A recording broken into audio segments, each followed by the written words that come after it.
I will just preface this now while Colin's looking up this. Colin's looking up the story. I do apologise for the all the noises that you're going to hear through all this. It's the height of the cold season in Scotland, and naturally going to be a few sniffles, some rage in there from this whatever the hell's happening with my nose. It's like fucking air is collecting in my nose, and it's just constant causing me to stop speaking every now and again. I like that you put that in at the 2-hour mark. Yeah, I'm just apologising now. It's called housekeeping at the end. So I'm going to edit this and put it at the start. Yeah, just cut this out and put it right at the start. Intro music now.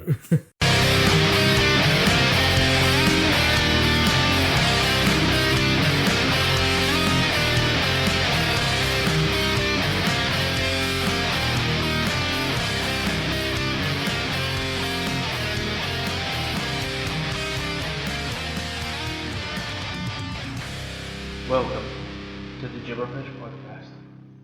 Well, we may be considering an unsustainable whiskey purchase, but we're here to talk gibberpish, aren't we, Dom? Oh yeah, we are.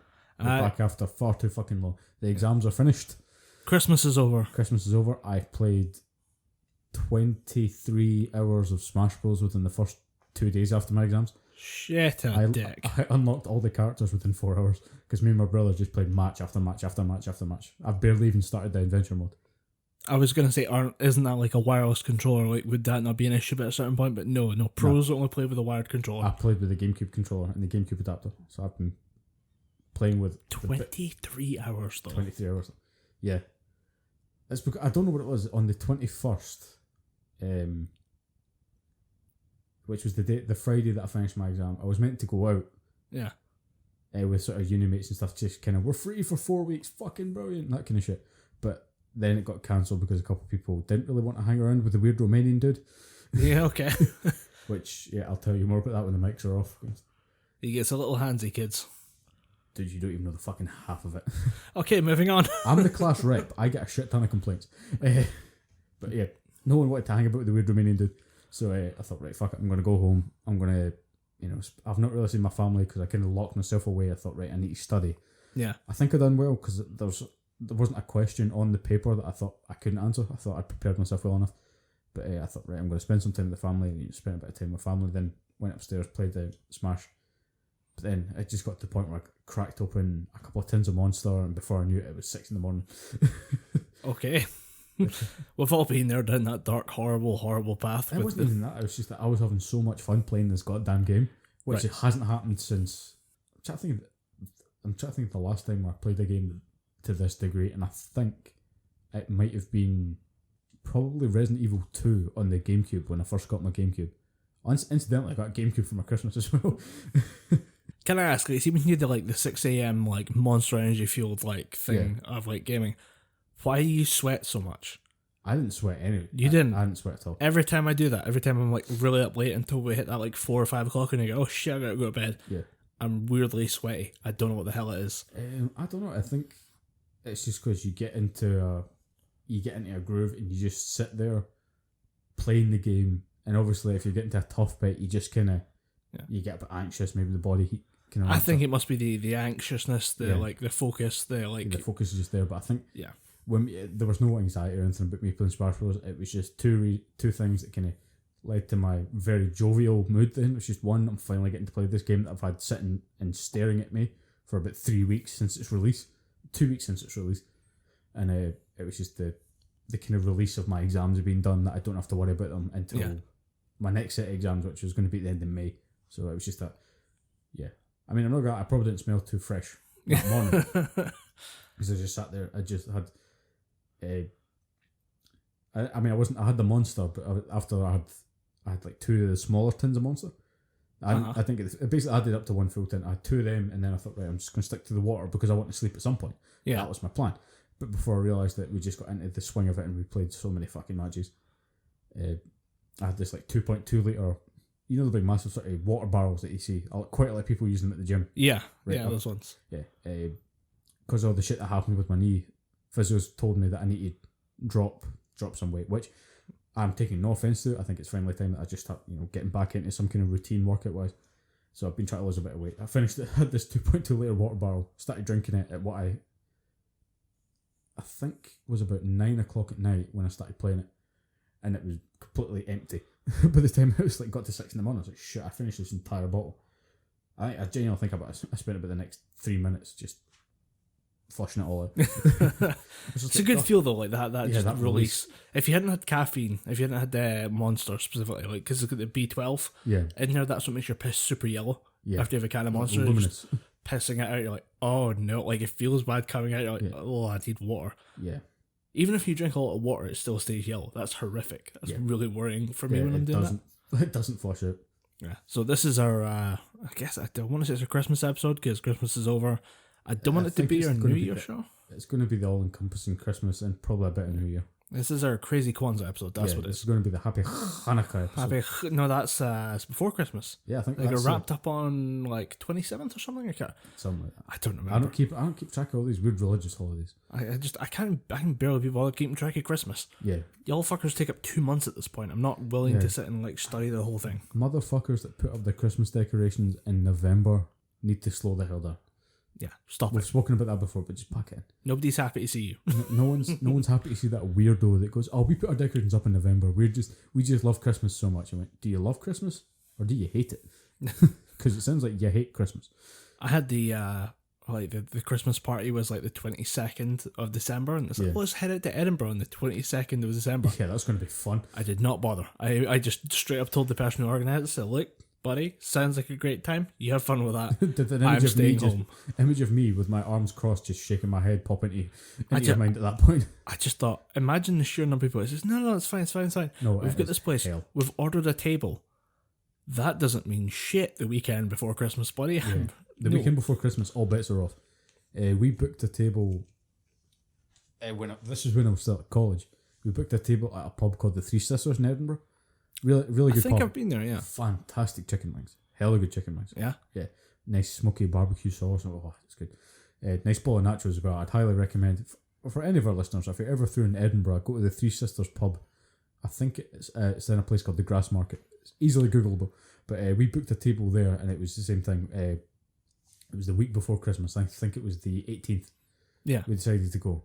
And even the woman on the phone said, we'll book you a table, but we do get busy around about Christmas. There is absolutely no guarantee that your table will still be there. You'd have to get here pretty early. So we'll book the table for 8. And she went, I recommend you show up at 7. Well, just to make sure. But yeah, luckily we actually got the table. But every single person that walked past us was just mean mugging us, just going, get out. Give us the table. We were there, I'm trying to remember the last time I was in the Three Sisters, and I think with the exception of one, like, using it as a pit stop for like just 1 pint on the road through Edinburgh, it was like the World Cup, because I specifically remember a guy in a very Scottish man jumping on wearing a Brazil t-shirt and like a pair of cargo shorts, jumping on the table and screaming Brazil like at the top of his lungs 20 times. I mean, that's one of the many good things about being Scottish is we know we're not good at football, so we're just going to support the team that we know is going to beat England. Well, if you think about it, we taught the Brazilians. Yep. Brazil was introduced to football by a Scottish priest. Therefore, technically, we still win, yeah. We're technically, it's a lineage thing, it's know? better than the tenuous link that we had to Trinidad and Tobago. Remember that one year when Scottish people... No. No, I remember one year, one World Cup, that Scotland didn't qualify for the World Cup. So instead, all the Scottish fans backed Trinidad and Tobago because there was a player in their squad that had the last name Scotland. I think his name might have literally been Jamie Scotland.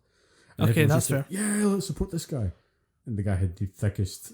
I don't even know what the fuck Trinidad and Tobago is. It's one of those South Pacific Islands or something, isn't it? Yes, you are. I think it might be near Cuba. I need to quickly Google that, but I think Didn't it's have near a Scottish Cuba. accent, that's for fucking sure.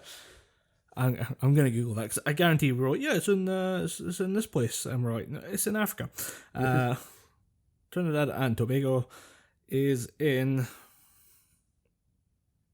I would do a drum roll, but it's kind of pointless on a podcast.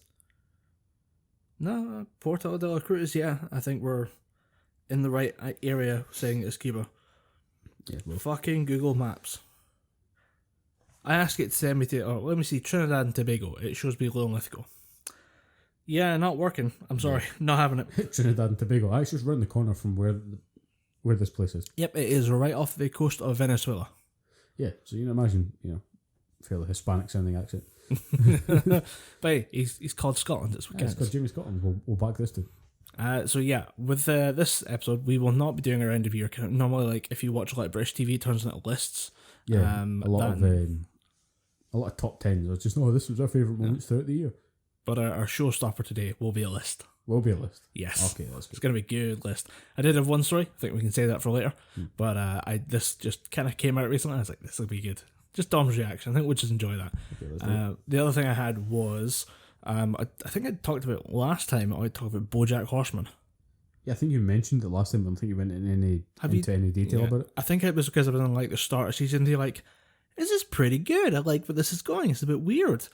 I had no idea where this was going to go. It went to the dark place. The dark place. How far into the dark place did it go? Well, let's just say I like a good damaged character. Like, I quite enjoy Rick from Rick and Morty. I think he's a very good example of like the manic genius gone way, way too far. I also just like anyone who's not quite right in the head. Bojack is he was a 90s sitcom star who has since washed out, but just kind of keeps making enough money to get by in Hollywood, which is probably still a couple million a year. Yeah. But he's definitely in the depths of alcoholism. The first season is basically him being rediscovered by a girl called Diane, played by Alison Brie, who, by the way, it turns out is a fantastic voice actor. Like, she's always been good, and when you see her on camera, seeing her just with a microphone, you're like, holy shit, she's phenomenal. I've always been a huge fan of Alison Brie because I've watched a bit of Community and I thought, right, she's a pretty good actor. It was only in Glow that I properly started paying attention to her. Yeah. I mean, obviously you're going to think, you see her tits. That's a small part of why I love her, goddammit. It's the first 5 minutes and it may stick with you for like the next 10 years. Yeah, I just thought, you know what? She's in it. She's pretty good. And she's also in The Disaster Artist as well. All right. Because I think in real life she's married to Dave Franco. So in the movie, that sounds Dave right. Franco's girlfriend.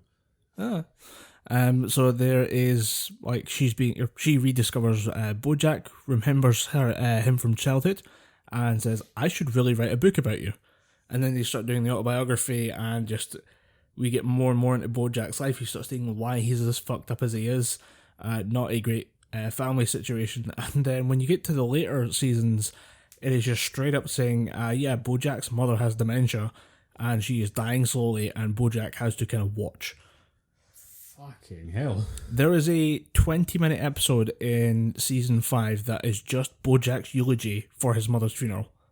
It is Will Arnett as Bojack Horseman, just monologuing. Like, holy dicks. It gets dark as hell, mostly because there's an episode like 5 episodes before the monologue that explains why Bojack's mother is the way she is, and that's because her older brother went to fight off in the war and didn't come back. And Bojack's grandmother did not take that well. And you can just see this kind of chain of just almost abusive personalities culminating in Bojack. And just the horrific shit that he's resulted in. And the main thing is his massive amount of access to drugs. Yeah. He kills a Hollywood starlet. Like, straight up. Straight up just murders her. He's like, let's just go on a bender. Oh, not really. Not murder, but like, let's just go on a bender. And she was like, oh man, I just got clean, but let's go. Just for old time's sake.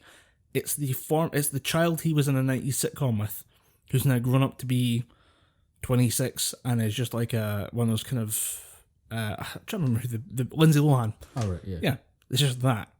And just him having to deal with the regret of basically murdering this person. Straight up. Fucking dark. Really funny though.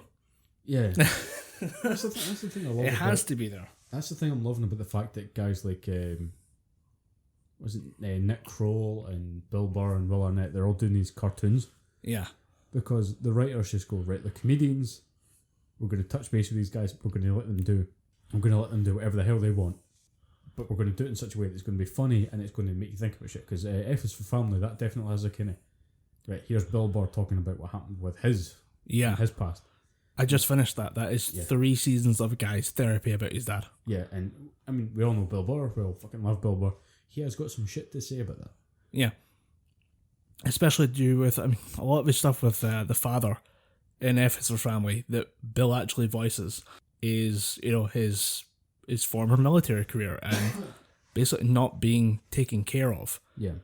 When he returned home, and how that, again, like in the same way as Bojack Horseman shows you this kind of chain of events, it's him on the, like, in the second layer of that chain of events that, hopefully doesn't affect his kids going forward. But I think, when you have Bill Burr, he's very conscious of what happened, and, it's all written out there in Efforts for Family as to how he feels about all this, and it hopefully should prevent him from acting that out on the next generation having any kind of effect. Also, fun fact about Bill Burr, watched One Punch Man. Yeah.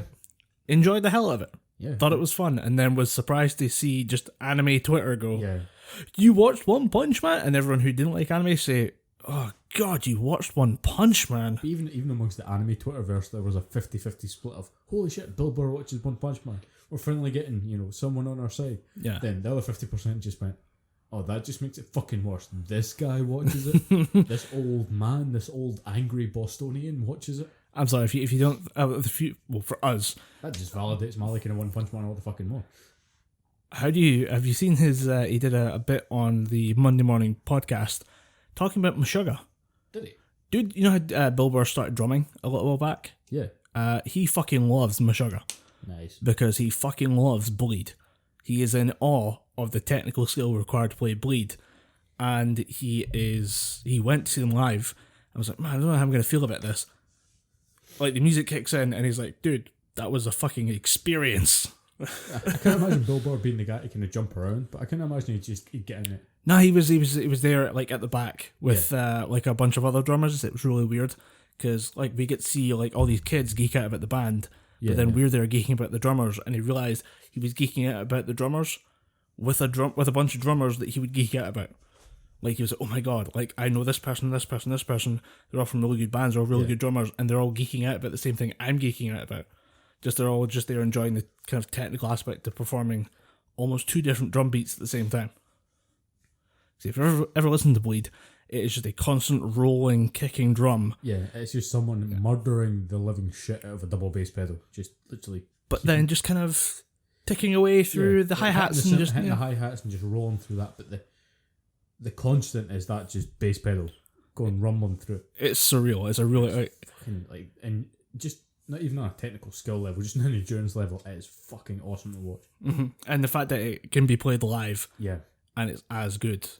That's what actually got him. Is like, I can't believe this actually sounds like the CD. Like, there's a big thing when we were young, or we were slightly younger, Dragon Force had to speed up their albums and couldn't play live. Have you ever seen Herman Lee play live? No. It's fucking horrible. You know how the thing was always, if you like Dragon Force, you're basically liking Pac-Man music live. Mm-hmm. That's actually true. All of the shit, all the weird guitar moves and stuff that he does, it's all pedal effects, it's all not computer effects. It's all just After Effects that is put through just to make it sound like it's faster than it is. If you actually hear Herman Lee playing, he's actually playing fairly standard. He doesn't. There's. I mean, obviously, he's doing something that I could never do. I'd be a fucking terrible guitarist. Yeah, but it's just it's not as it kind of ruins the magic for you. But if you realise it's a computer backing all this shit up. Yeah, we have hands for lifting. Yeah, we have hands for just big thing go here. Big thing, go here, then move to here, then move to here. Why move big thing? No. Oh, I know, because we want approval. Why lift big thing? Difficult question. Brain not for thinky thoughts. Brain for balance lifted thing. Brain for more lifting. But yeah, there was just a lot of fun, like going through. We started on this on Bojack Horseman, but hell of a dark journey. Does feature some really, like that last season, so it's some really interesting artistic episodes, including where Bojack doesn't really speak for 95% of the episode. Really? It's underwater. He has a helmet on and he can't talk, and he has to try and figure out how to deliver a baby back home without being able to talk and not speaking the language. Okay. Hell of a weird episode to watch, but definitely very good. And again, one of those things that's like, I wonder if I could read into this. Holy shit. Yeah. Someone out there is doing a thesis on Bojack Horseman. I fucking guarantee it. So yeah, that was definitely one of the ones I'm glad I got into it. If I could recommend it to anyone who's willing to just kind of sit through a lot of weird, dark shit, and we're not talking like, oh, Rick and Morty's so dark and weird. This isn't weird. No, this is like it's very just going to make you think. Yeah, this is the Saw movie of cartoons. It's going to make you sit there and watch the worst thing humans can do, and it's going to make you go through that a lot. So yeah. Speaking of worst, weird things that humans could do, fucking knows what the hell. We are all suffering from very seasonal allergies, ladies and gentlemen. And I do apologise because every so often there's just going to be something popping into my nose that's going to make me sound like this. But I had a conversation with someone because again, it's something I keep coming back to, especially with the Endgame trailer that just popped up recently that we'll probably get into in a bit. Oh yeah. Yeah. Infinity War, a talking point arose recently at a Christmas party. That was it. Everyone is damning and blasting Star-Lord for punching Thanos in the face. Right? Fair enough, if you watch the movie, it's a dick move. But people are saying, I wouldn't have done that. I would have seen the greater good. And I went, bull fucking shit. Mm-hmm. This guy kills your girlfriend, your husband, your wife, your boyfriend. You're going to want to punch this motherfucker in the face. Don't give me this whole, I would never do that. I would say, why wouldn't you do that? About 50 to 60% would take the cheap shot at least. Yeah, I mean, I know another 40% would try and take the kill shot while he's subdued. And there's no one on this planet that would say, oh, you killed my girlfriend, you killed my wife. I'll let it slide. I'm going to let it slide because we're going to stop you. Then I'm going to kill you. No, most people are going to punch you in the face or shoot you in the eye. Yeah, we'd all take that. Fucks think that. Yeah. Although we had an interesting conversation about that one as well, just me and my brothers, and we were sitting there having a chat with it on the group chat. I actually watched the trailer on my phone at lunch. I never use up that much data with something, but come on, it's the Infinity War, Endgame trailer. Yeah. So I'm sitting there watching it, and my brother sent the link in the chat and said, "Oh my god, I can't believe it! We're finally here. We're finally at Endgame. Yeah. Check it out. Watch the trailer." I did. Got back to, oh my god, it looks so amazing. Middle brother Michael steps in and says, "Oh no, don't spoil it. I've not seen it." I said, "Don't worry. Just watch it. It's a 90-second trailer." Yeah, it's not that long. No, I've not seen Infinity War. He's not seen Infinity War. I kind of thought you had to see that. Jesus. It's almost like a legal obligation at this point. Yeah, if you've watched the other ones, you kind of have to watch this one. Well, here's the thing. Like, he has watched all of them. He's just really late behind it. So naturally, it's Christmas time. Parents get the Infinity War Blu-ray, because, why not? Yeah, just watch it. And my brother Steven's like, "Oh, Michael, you've not seen it yet. Here's the Infinity War Blu-ray." He goes, I'll get to it later. Motherfucker, like, now is later. Now is almost too late. Endgame is in 4 months? Yeah, it's soon. Yeah, I think we've got Captain Marvel, then not too long after that, we've got Infinity War. Endgame. Oh, just to give you a scale of where he's at right now, he just finished Attack on Titan Season 1. I mean, he's done better than me. He's about 5 seasons behind, or he's 5 years behind. But he's Attack on Titan. He's actually just, he binged through it. He got really into Season 1, and he was like, "Oh man, what do you do with the second season? Where is it?" I went, "Well, I don't have the DVDs yet. You can have my DVDs or Blu-rays for Season 1. Go for it." Yeah. But for Season 2, I'll have to give you my Funimation login. Dude blitzed through it in like 3 days. He's finishing it tonight. And gets like, it's weird because his girlfriend hates anime in general. So he's just sitting there going, "Oh yeah, like I'm going to watch more. And then the girlfriend walks in and is like, "Hi dear." Let me put away my cartoons. I'll put away my Japanese cartoons and I'll come back. I shall adult now. Look, before I think the adulting is watching just Tattoo of Us.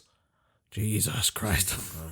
It's a bad show. It's fun to watch when you've had a lot to drink, because you go, "Oh my god." Shit, what retard gets the word juicy printed actually across their ass? But the accents would put you off of it. Oh, isn't that some Geordie Shore based bullshit? It's, I think somebody said like, "Oh, you know her.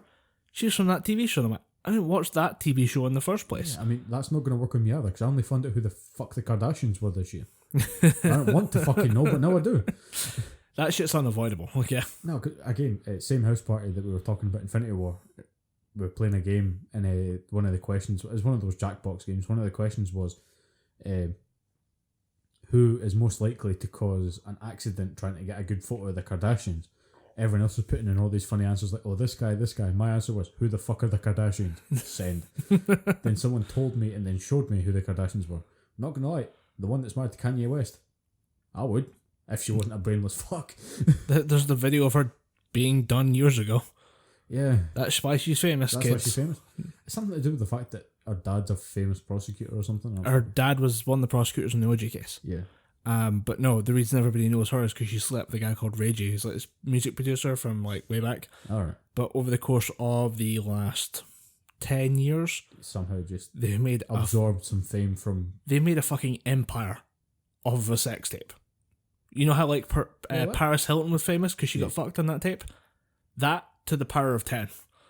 I mean, that does take some degree of business acumen, but I think she might have just absorbed. Oh, they're smart as fuck. They might have just absorbed some fame from Caitlyn Jenner or Bruce Jenner. I don't know where the fuck she's landing now. No, they are very smart at marketing. You know, I think it's to do with. I think it's like Sharon Osbourne. You know how like she's just a producer, but they're very media savvy. The Jenner Kardashian family is fucking insanely good at marketing. Yeah, they actually have to be good at something. If you look at their, I think it's like the social media, like their average social media gets more attention than anyone that's of their caliber by miles. Like you would expect maybe, like 10% engagement. They're at like 30 to 40%. That's pretty fucking unheard of.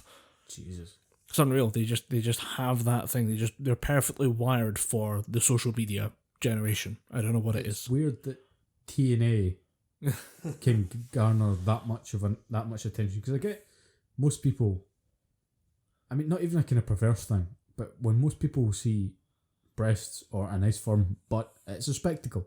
It's just, holy crap, we shall stand and look in appreciation, probably for a bit too long. They've just tapped into that weird corner of everybody's mind, and they're just going to get people flocking from all walks of life to look at their ass on Instagram. That, and they've made one of those shows where it's a reality TV show. But it's scripted as fuck. It's pretty well directed, edited and produced reality TV. Yeah. They shoot 6 hours of reality TV that gets crammed into an hour. Yeah. It's just a shit show, really. Yeah. Well, that's good to know. Apparently, Scottish Rugby is having a sale on clothes. Fuck off, I don't need any more. Thank you for one. I did not need that interruption. Yeah. Have you watched anything good recently? It's been the holidays, but yeah, I mean, you've been busy holidays. studying. So. Yeah, it's been the. I'm trying to think what I've actually done during the holidays, because I've got a fuck ton of games over the holidays. Mega Man X Legacy Collection. All right. I've got the second one, not the first one. I think mainly because you can only download Legacy Collection 2, and it was on a sale. I prefer to get the first one in an actual copy. Obviously, I've got Smash Bros. And I've got another game called Grim Fandango. A LucasArts game that I used to play way back in the day. That's like old PS1? No, PC. PC. It's basically you play basically the whole premise of the game is you are a Grim Reaper called Manny Cavaliera. Okay. It's fucking really, really, really weird a weird premise for a game, but you're basically a soul trapped in limbo, and your job is to work off the time. Basically, you have to work off your time in limbo by collecting souls for a big corporation. And how much time you have to spend in limbo is based on what you did in your real life. Right. So Manny, he can't remember what he did. He's just basically got to work off all his souls or work off all his time, but he keeps getting these shit collars, essentially. Yeah. This guy, Domino, he's getting all the good collars. He's getting all these high-profile guys that he's getting a fat fucking commission off of. But Manny's just getting all these random assholes that are angry. Yeah, he's getting the lower tier stuff, so it's going to take him forever to get out of limbo. So the whole point of the game is to try and subvert all the good clients from Domino and other people to Manny, so he can get some good clients, he can work off his debt. And because I played it when I was younger, I can't remember what happens past that. Okay. So it's going to be fun, and it's one of those sort of point and click, sort of Sam and Max Telltale games. I think I've seen a few Twitch Let's Play type things. So there's obviously it's just a kind of a case of your character gets dropped into the scene. There might be a cutscene explaining something, but you need to figure out all the steps that you need to do to get to point B while stuck in point A. All right. So it's just that there's no really any direction. It's just you're here to do stuff. When there's a kind of like just check everything and try and like I think the best. I think it was Yahtzee, Ben Yahtzee Croshaw, who by the way is still going. If you watched Zero Punctuation when you were younger, like you just take still is angry. Take everything and rub it on everything, and just figure out what works. Take card plus plug socket. Nope, that doesn't work. Take plug and other plug. Nope, that doesn't work. For some reason, like that, plug to plug socket doesn't work. Why the fuck doesn't plug to plug socket never work? It's missing a prong. You need to go and find this obscure line of questioning to go and find a replacement prong for that plug. And then it looks at you like, what? You didn't get that the first time? you didn't get the tiny clue from the secretary that you spoke to earlier. Come on, Jesus that was only Christ. an hour ago. Fuck, you're not taking notes. Yeah, it took me about 25 minutes to figure out how to get out of his office because the door's not there. The camera's cut in a weird direction, a weird way that you can't see it. Yeah. So you spend 25 minutes just clicking around everything in his office, and then eventually he'll just go, oh, there's my office door. Then he'll walk through it. I'm like, the fuck is this? Yeah, I can't really say I've watched anything this Christmas. Because again, it's just Virgin Media, the sort of cable boxes and stuff, digital boxes are becoming less and less used in my house. Yeah. Netflix and Amazon Prime have just kind of taken over that. I've been watching, like I got for my birthday, I got Futurama, all the seasons of Futurama. I'm just slowly working my way through all those. I think I'm on season 5 now.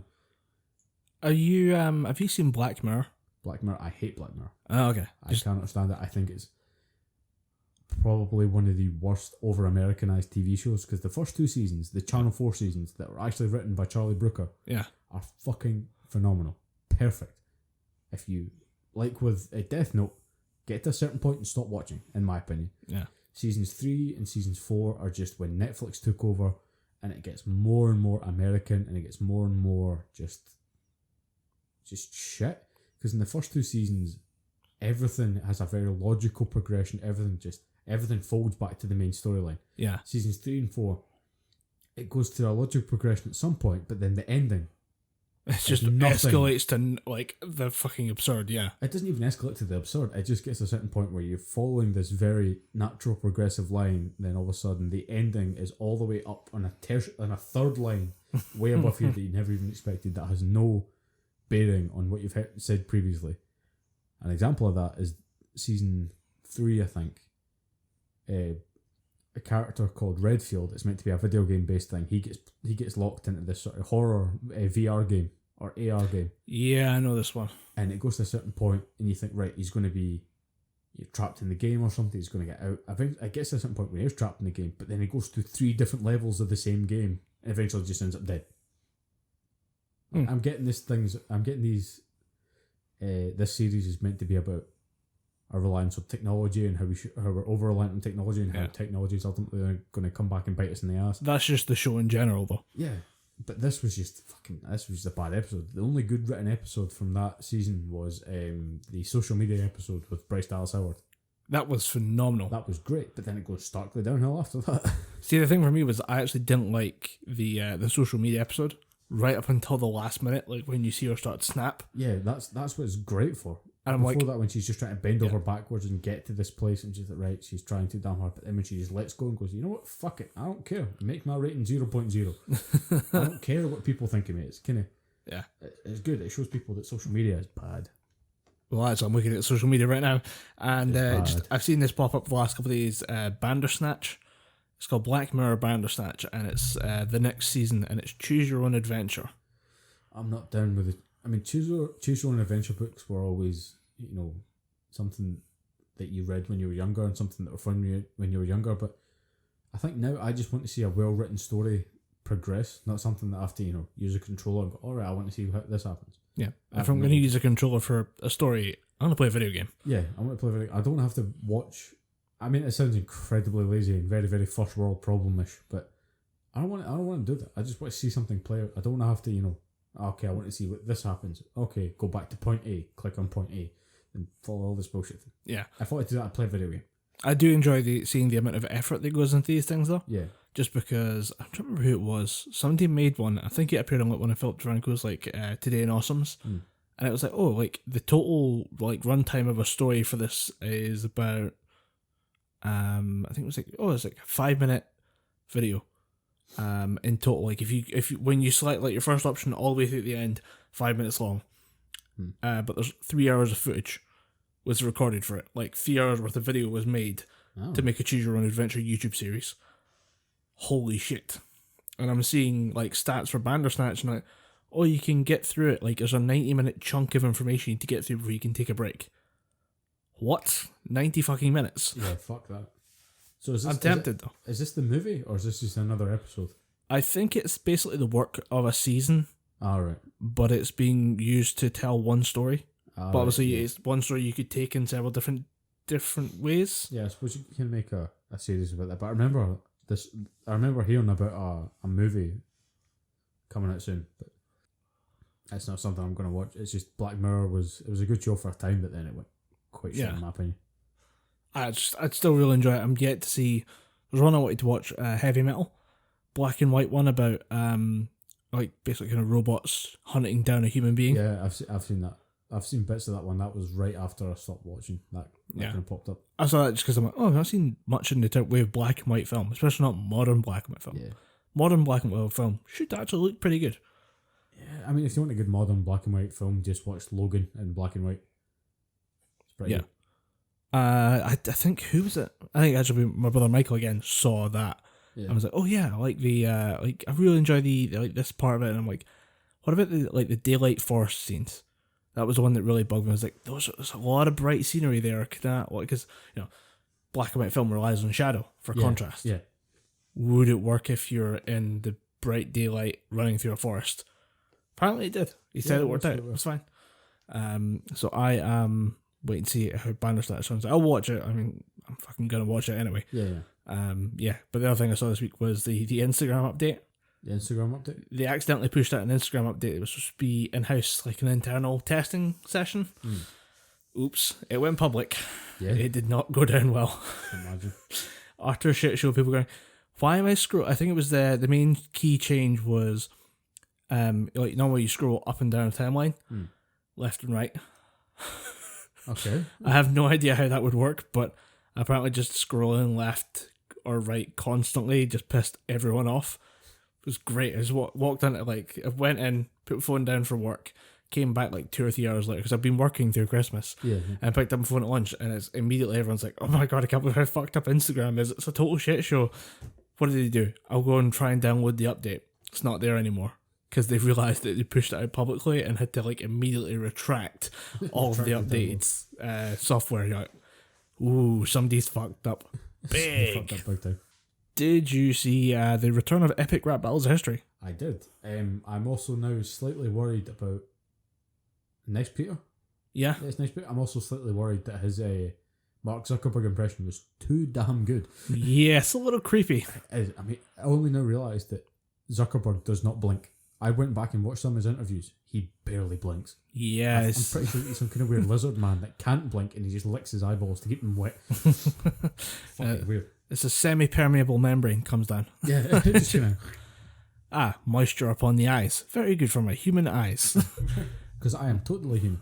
Yes. Some of the pictures that you've seen Mark Zuckerberg in, just talking about that whole kind of courtroom set, he looks jaundiced. His eyes look yellow. His skin looks horrible. He looks kind of like Data from Star Trek. He is unfortunately not a very normal-looking person. Yeah. There's no real normal person, but it's definitely not him. Yeah, I mean, he's definitely not the poster child for the human race. He's a very strange-looking human being. And yet you can barely call him a human being. To quote Rap Battle Elon Musk, he's somehow in charge of human connections. Yeah. But that's the thing. I mean, one thing you can't fault Mark Zuckerberg on is just he is an intelligent man. Stupid. I mean, the idea, maybe he stole it via the social network, maybe. Yeah.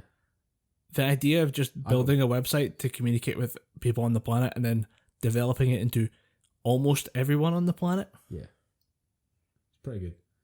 I haven't actually done that much reading on Elon Musk because, I mean, I think he kind of popped up on my YouTube feeds because he smoked weed with Joe Rogan and everyone lost their fucking minds. It's just a bit of fucking weed. No one really cares. People are campaigning for free and not free weed. I mean, a lot of people like free weed. A lot of people are campaigning for the legalization of weed. And yet, Elon Musk is a fairly public figure, whether you love him or hate him. He's a fairly public figure. Surely him smoking weed doesn't damage the reputation of weed at all. Doesn't damage his reputation either because he smoked a little bit of weed. It did though. It gave him a massive fucking dent though. It's unreal the amount of impact that had. And it's just, it was legal for him to do it there. Yeah. He wasn't breaking any laws, but because, oh my god, it's the scary weeds, he just, stock takes a hit. People probably lost their jobs, people probably lost a couple 100,000 on that one. And it was a very strange moment. I saw that podcast all the way through because I saw, oh my god, Elon Musk smokes the weeds.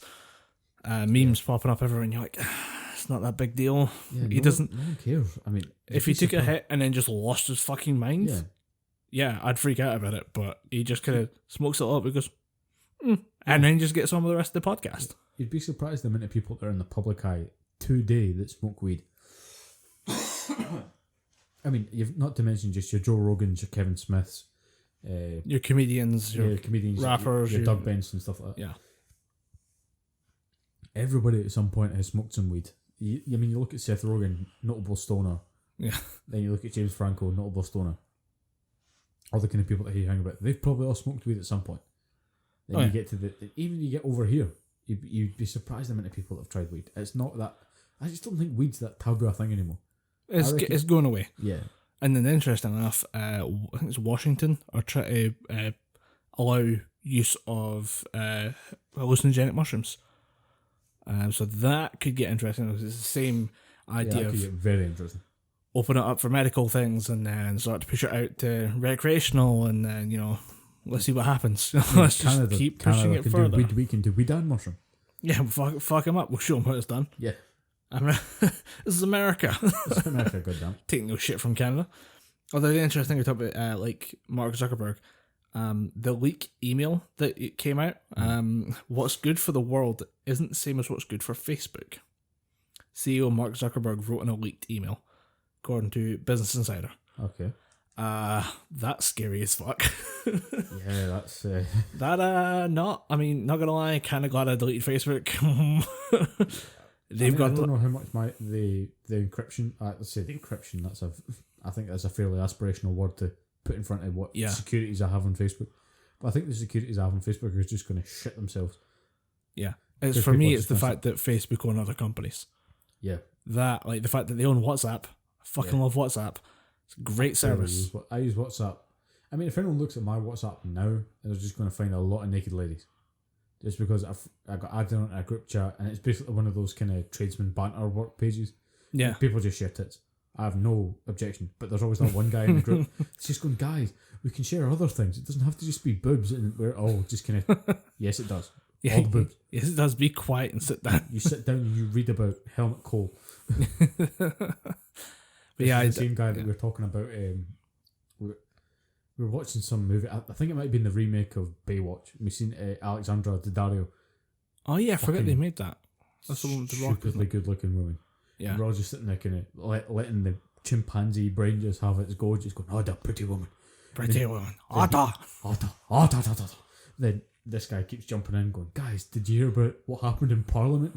We don't care. We see pretty woman, pretty woman, pretty woman, make them pee on. Then he's just going, "Guys, so many people have left. We don't care. Just let us ogle."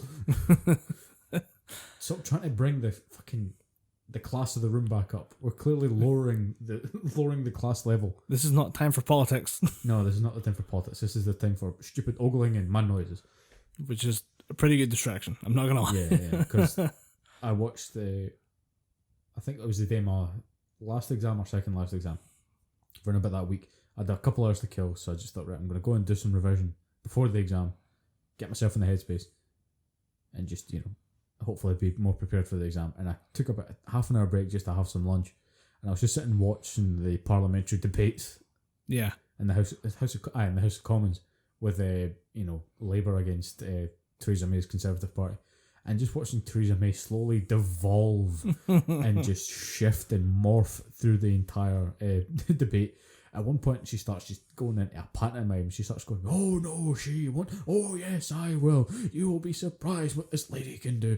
I just kind of thought, you've fucking lost the plot when you start shouting and bawling. And to get to the point where the speaker in the House of Commons has to stand up and say, "People, please keep this civil, or I'm kicking you all the fuck out." It gets to a horrendous degree when the speaker has to jump in and say something. If you want to watch an absolute shit show, go to Twitter. And I try to remember what time it is. It's like Thursday. Thursday at around midday. Something like that, yeah. Midday, you have Prime Minister's Questions, which is the chance for the entire Parliament or everyone to show up to question Theresa May on the current runnings of the government. And it is questions for that one. A shit show. Given Brexit, giving everything that's going on, giving international relationship right now, it is just an absolute fucking... It's weird though, because you see the first opening questions are always like, what is the deal with Brexit right now? Do we have a chance? What is going on in our country? Yeah, Where please let are us fucking our know. what are our bargaining tools with the EU right now? We fucking have none. And then it's her explaining that. And then all of a sudden somebody goes... Yeah, but she doesn't explain it. Every time she's asked... Well, she fobs it off. She's very good at fobbing it asked off. what Brexit is, she just goes, Brexit, it's Brexit. It's an ordinary red, white and blue Brexit. Now fuck off. Yeah, my favourite question now is this part the red, white, or the blue part of the Brexit? Which part is this? It's just a delayed April Fool's joke. Yeah, and it's just you watch her like yell about this thing. It's her this weird fucking spider's nest of like international politics, and then somebody will chip in with, "Last week in my constituency, 3 people were killed by hamsters." What will the Prime Minister do about the roving bands of hamsters in my constituency for my people? And she'll go, well, first of all, very sorry that people were killed by... Do you say hamsters, motherfucker? I'm sorry, but mutant aggressive hamsters are not on my priority list. I don't know, she has to like run along with we're very sorry. We'll look into it, work with environmental monitoring agencies and try and... She's just, I think at this point, when you get a weird question like that, she's just really glad to hear something that isn't Brexit, because it's something she can answer without knowing it'll be dragged up in 3 months' time. But then immediately the next question, right back into Brexit again. It's just a weird like side diversion to talk about like radioactive hamsters or some shit in her neighbourhood. It's fucking bright though. Like if you get a chance to watch it and you just have a spare 20 minutes on Twitter, you can stand 20 minutes. If you're of the Scottish National Party, fucking Cole can piss off. If you're of the Scottish National Party, don't even edit that. Leave my rage in. Don't even. But if you're of the SNP and you want to see something particularly funny, go on and watch the constituent for Westminster's Scottish National the Scottish National Party for Westminster. Hit this candidate. He goes in and just tries to address the people, saying, "I'm here, standing up for the rights of for the people of Scotland." And some wee arsehole for the back of the House of Commons just goes, "Fuck off back to Skye." He just goes in this 10-minute diatribe tearing this asshole a new one. Yeah, it's fun to watch because it's devolved from what could be. I mean, it should always be.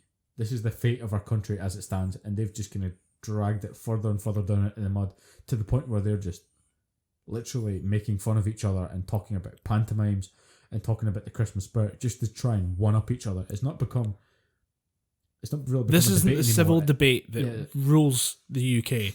It is literally. It's just 2 assholes shouting at each other. It's 2 sets of barnyard animals just making weird noises at each other. Just barking at each other. It's funny as fuck though. It's hilarious to watch. It's a just shit show. The random Jews are. You think I'm joking, kids? No, I'm not. Really, go listen to it. The feral beasts. And the speaker just, calm down, everyone. Order. Just children banging a hammer.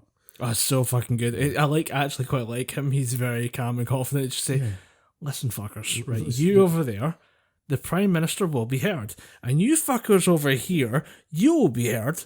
But just give it 5 minutes. Let the Prime Minister speak. I just want to see at some point the speaker just pick up the scepter or the mace or whatever the hell it is and just like beating people with it. You missed the part where somebody picked it up. Yeah, someone fucking stole it and ran out of Parliament. No, they just walked up, picked it up, and everyone went, put the fucking back down, boy. Yeah. Because it's some big breach of protocol, but it's a symbol of... Basically, Parliament can't proceed or something like that. It's a symbol of, like, I object to the proceedings. Yeah. It's to do with that. Like, that's how you voice your objection. Although the best reply to the whole thing was simply... Can you imagine being so shit at politics that the highlight of your career is you picked up a stick? Yeah, you picked up a stick. Sitting waving it about going, I can speak. It's my parliament now. I'm going to change it to the parliament of me. I've got the golden stick. Fuck you. Picking his nose with it. I can't remember who it was. I'm not going to lie. I think it actually was just some random English MP who just decided he was done listening for the day. So just as we were talking there, a friend of mine just posted this fucking belter on one of our group chats. Feminists are just women who can't cook. ... Fight me. He's now logged off. That guy, I don't think that's that person that posted it. I think it's somebody who hates that guy, somebody who wants that person to suffer. I know exactly who posted this, and I know it is. I know it was them. I know it was 100% them. Speaking of things that are not happening, I actually found a YouTube. It's a weird one. It's produced by Comedy Central. It's a comedian's show called "This Is Not Happening," and it was originally done by Ari Shafir. Yeah. I had never seen the show before. Oh, It's dude, this is not happening. fucking outstanding. This is where I found out about Ari Shafir, Joey Diaz done fucking phenomenal set. Joe Rogan does a good set about going down to some weird backroad strippers with a UFC fighter. Yeah, it's a weird comedy gold. It's a house in Alabama that's also a strip club. You're like, whoa. It has nylon sign saying "Gentleman's Club." Yeah, that's a weird some shit. That's where I got into it because we talked a lot about Joey Diaz being good on Joe Rogan show. This is where I was like, no, this guy's a storyteller. Yeah, like most people's sets on this, it's just weird stories that have happened to comedians. Normal's like 9 minutes. Joey Diaz is like 15 minutes. Yeah, and it's not just one story in there. It's like 3. There's like there's the main story. 15-minute videos. And like 3 little... No, it's like each video is like 3 different stories. It's like the main story he's trying to tell, but also just because you need to know about this, here's this one weird thing about this one weird girl from like the down the street and blah, blah, blah, and she used to be like in this thing where she'd kill chickens randomly. But that's for another story. Like, wait, what? Welcome to the world of Santeria priests. It's going to get crazy. Like watching his stuff and using that supplement what I've heard of him from Joe Rogan's show, and then actually going to start listening to his podcast. It's The Church of What's Happening Now. Yeah, The Church of What's Happening, yeah. I've seen some really good shit on there. Yeah. Although, have you seen this guy talking about like the world of like LA comics? Yeah. A guy called Bobby Lee. Bobby Lee? Oh, he's the... Yeah, I'm pretty sure he's an Asian comedian? Asian comedian, yeah. He was in there with... his story about the overdose or something. He talks about... I've not seen that one. He hits an OD or something, and it's fucking brutal. Well, he was in with Carlos Mencia, who Joe Rogan got into big shit with for stealing jokes and stuff. And he was on Carlos... He wasn't really on Carlos Mencia's side. He just... Because he really owed his career to Carlos Mencia because Carlos picked him out. He kind of had to back his guy there, which is understandable. Nobody really has that much shit to say about him anymore. But it just, like, if you listen to Bobby Lee's story, he's always on the wrong side of history. Yeah. He's really, unfortunately, there at the wrong time, in the wrong place. Like, he's the guy who, like, if you're having, like, a war film, you'd have, like, the hero runs forward, and he just, like, ducks, and the guy behind him gets shot. That's Bobby Lee. And you listen to his stories about it, it gives him a really weird perspective of basically being on the losing side and seeing the really dark side of Hollywood. It's really... He does his own podcast and stuff, and he has Bert Kreischer on there quite a lot. Yeah. So if you like Bert Kreischer, you just go watch him. Just talking about it, I'm really fucking glad you've started watching This Is Not Happening, because there's so many comedians' videos that I can now point you at now.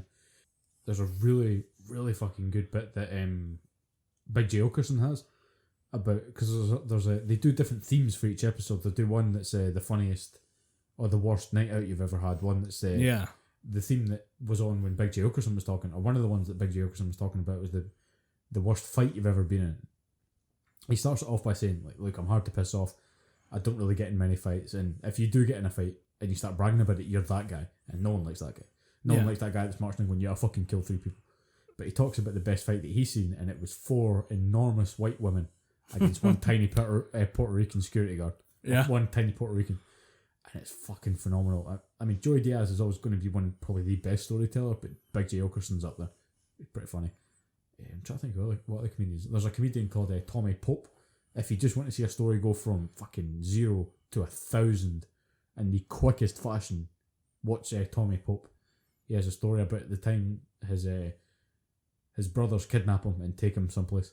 It's just during a house party. When he tries to have a house party, his parents aren't there, so he gets kidnapped and taken off somewhere. I won't spoil the story because it's fucking brilliant. I'm trying to find one guy that I really liked his set on This Is Not Happening. It was a really good 50-minute story about him going to a gay wedding. And he says... Oh, fuck. Ralphie May. Ralphie May, that's... Just found it as that. I'm going through my YouTube history. It's a lot of YouTube. There's a lot of shit on here. Ralphie May, is he the... It's quite a big kind of... He is huge, and I was always like, wow, this guy's really fucking funny. And a great way of telling his story about the fact he went to wedding, had his went to a gay wedding, had his kids there, and they had were passing out acid tablets. Okay. Obviously not to the kids, but Ralphie goes to this story of explaining, like, he just was like, I'll take one, and then his wife said, I don't feel like taking it, and he took his wife's one. So he's high as shit at a gay wedding, and he's out of it. And like the really big heavy techno music comes on, and he just says, I thought I was like dancing the night away, but he says, there's video footage of me in a corner just like rubbing my nipple and I'm really fat, so like I gotta wrap my hand around my stomach to get to my dick, and I was in the corner grinding on myself. Fucking hell. That's one of the punchlines of his story, but there's a lot of good shit in his that he set. I was like, that guy's so fucking funny. I can't wait to find out more about him. Turns out he's dead. Ralphie May? Yeah, Ralphie May died. When? I think it was 2017, early 2018. Jesus, I did not know. I mean, it wasn't a big thing, but I mean... Yeah, I mean, I've seen how big Ralphie May is. It wasn't really a surprise that he... At one point, he was 800 pounds. Yeah. That is 4 of me, I think, roughly, if I do the math right. Yeah. That's about 4 of me. That was his heaviest, and then he lost weight. Like, he lost weight to go down to 3 of me. He lost on me. That's still 200 pounds, man. That is... It's a hell of a weight to lose. It's really impressive. But he was never really that well because of his massive weight. Yeah. But he apparently had been having issues, and then he caught pneumonia on a cruise, which is really fucking bad, especially if you're massively overweight. Yeah. He then had a clot form in his leg that travelled up to block a valve, so he just died. Yeah. I was really excited. I love finding that new comedian thing. Yeah. There's so much shit I can watch, like Bill Burr. It was like a whole week. Yeah. Somebody, I finally just made the commitment to just jump and watch Bill Burr stuff, and it was like a week of my life I just spent watching his random stuff. And get as much of it as I can, but finding that comedian, wow, it's amazing, can't believe I get to watch all this stuff. Oh shit, yeah. I can watch this guy's career just unfold in front of you. I get to watch all of this stuff because he's not making anymore. Yeah. It's always annoying when you get a cap on it. It's kind of in the same vein as just when it, obviously much worse, but when just a comedian stops touring or anything like that. Yeah. He's just going to go, nah, I'm going to cap it off here and I'm going to do it. But obviously if it passes away, it's just way fucking worse because then you just eliminate the possibility of a comeback. But yeah, Ralphie May was one of those, because I went through a weird spate of time where I just didn't watch a lot of American comedians. Because I just thought, no, there's nothing, smart that they do. It's all just, hey, fuck you, hey, shit this, hey, cunt. It's just, it wasn't really smart comedy, and I went through a weird pretentious phase of just, everything has to be smart and funny. Then I just kind of realised, you know what, comedy's comedy. It doesn't fucking matter what nationality it is. If it's funny, there's not much you can do about it, apart from just appreciate it. And that's where, Joe Rogan came in. That's where, to an extent, Kevin Smith came in, because he started doing comedy tours now. It's basically just, I'm going to take my podcast, I'm going to cut it down into little 3-minute bits, and I'm going to do that for, an hour and a half. It's actually not too bad. Kevin Smith kind of has a natural gift for talking anyway, because the guy spoke for an hour and 45 minutes on a podcast by himself about The Force Awakens. Shit. It is fucking hard to get through. I'm not going to lie, because at certain points he loses himself and he kind of loses the audience, but he's got a natural gift for talking and he's naturally quite funny. So put that in a stand-up special, kind of works. He's been a comedic storyteller for the last 20 years. Yeah. And him and likes of Joe Rogan and fuck's his name? That doesn't matter. Another comedian whose name fucking escapes me. Kind of looks like Link from Rhett and Link, if you know who that is. Jimmy Pardo, that's his name. Right. He's another one of those comedians that didn't really do a lot of commercial success, so he thought, right, I'm going to do some funny stuff on a podcast. Yeah. And then he got more commercial success off of that. Kind of him and Mark Maron kind of started the whole comedy podcast thing, in my opinion. Yeah. Yeah, Mark Maron's another one. Yeah, he's credited as the OG.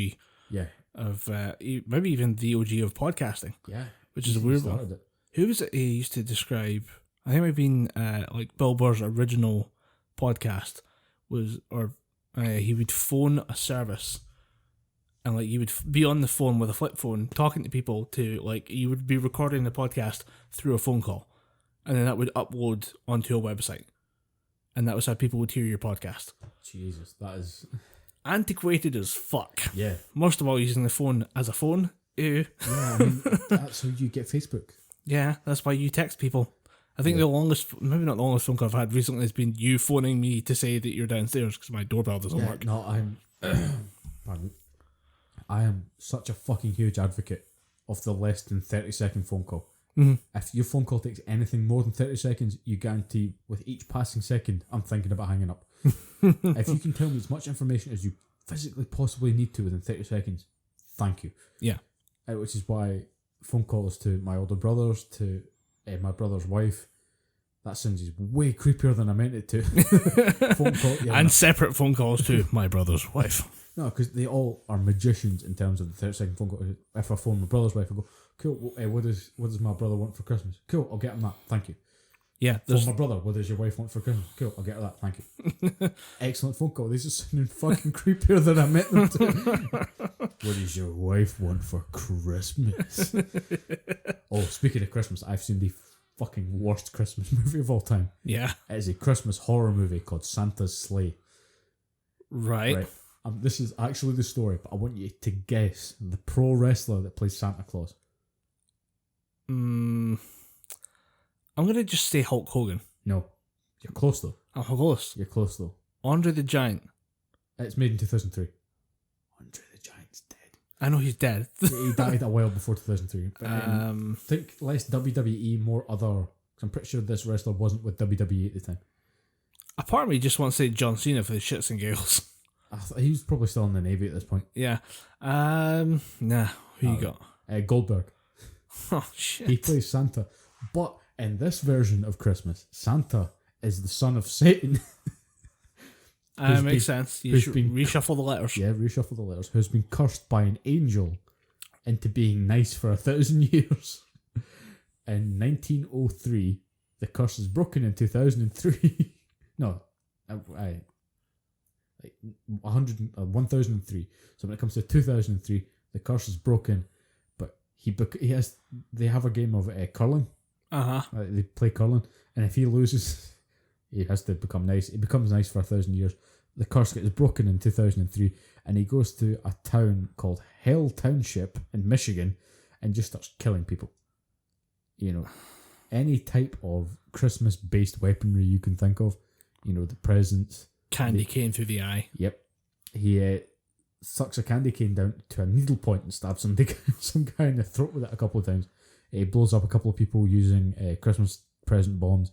He runs over a couple of people with, get this, not reindeer, his Christmas war buffalo. Okay, like 2003, try harder. Just a little, not even like, just like, don't go all out, just a little bit harder. Just like a 10% little increase, a little bump. 5% would make this movie great, but no, it's fucking horrible. It's cheesy, but there's so many deaths in it. Yeah. It's an hour and 15 minutes, maybe an hour and 15 and change. There are 40 odd kills in it. You're literally, if you average it out, it's like one every 2 minutes. Yeah, it's one every 1.35 minutes. If you go on to because the YouTube channel that I've been talking about for quite a while, it's one of my favourite YouTube channels now, Dead Meat, with the guy that runs it's a guy called James A. Janice. He runs it, he does weird looking analytical things. He does a show called The Kill Count, and I thought, I'll go, because he uploads them every so often. He's doing sort of Christmas horror movies just now. Oh yeah, I think you've talked about this before. Yeah, I'm a huge fan of the Dead Meat channel and the Dead Meat podcast, and the guy that runs the Dead Meat podcast's fiance.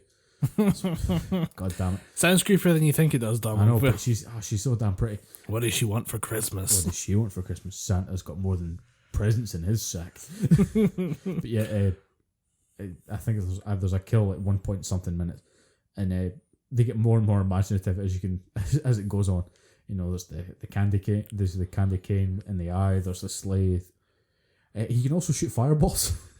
For some weird reason. At one point he just turns to the hero of the story and just opens his mouth and a shit CGI fireball just pops out his mouth. And all the while Goldberg is giving the acting performance you would assume that he's giving. Yeah. Just horrible, low, growly accent and just, welcome to Christmas, bitch. This kind of horrible Freddy Krueger accent that he's putting on. And it's shit, but it's good shit. I mean, what's the recommended amount of alcohol you need to start the movie, and how much we have consumed before you finish the movie? I started off on a beer, and by the time it had finished, I had finished the rest of my litre bottle of Jack Daniels, and there was about half of that bottle there. Okay. I got pretty plastered.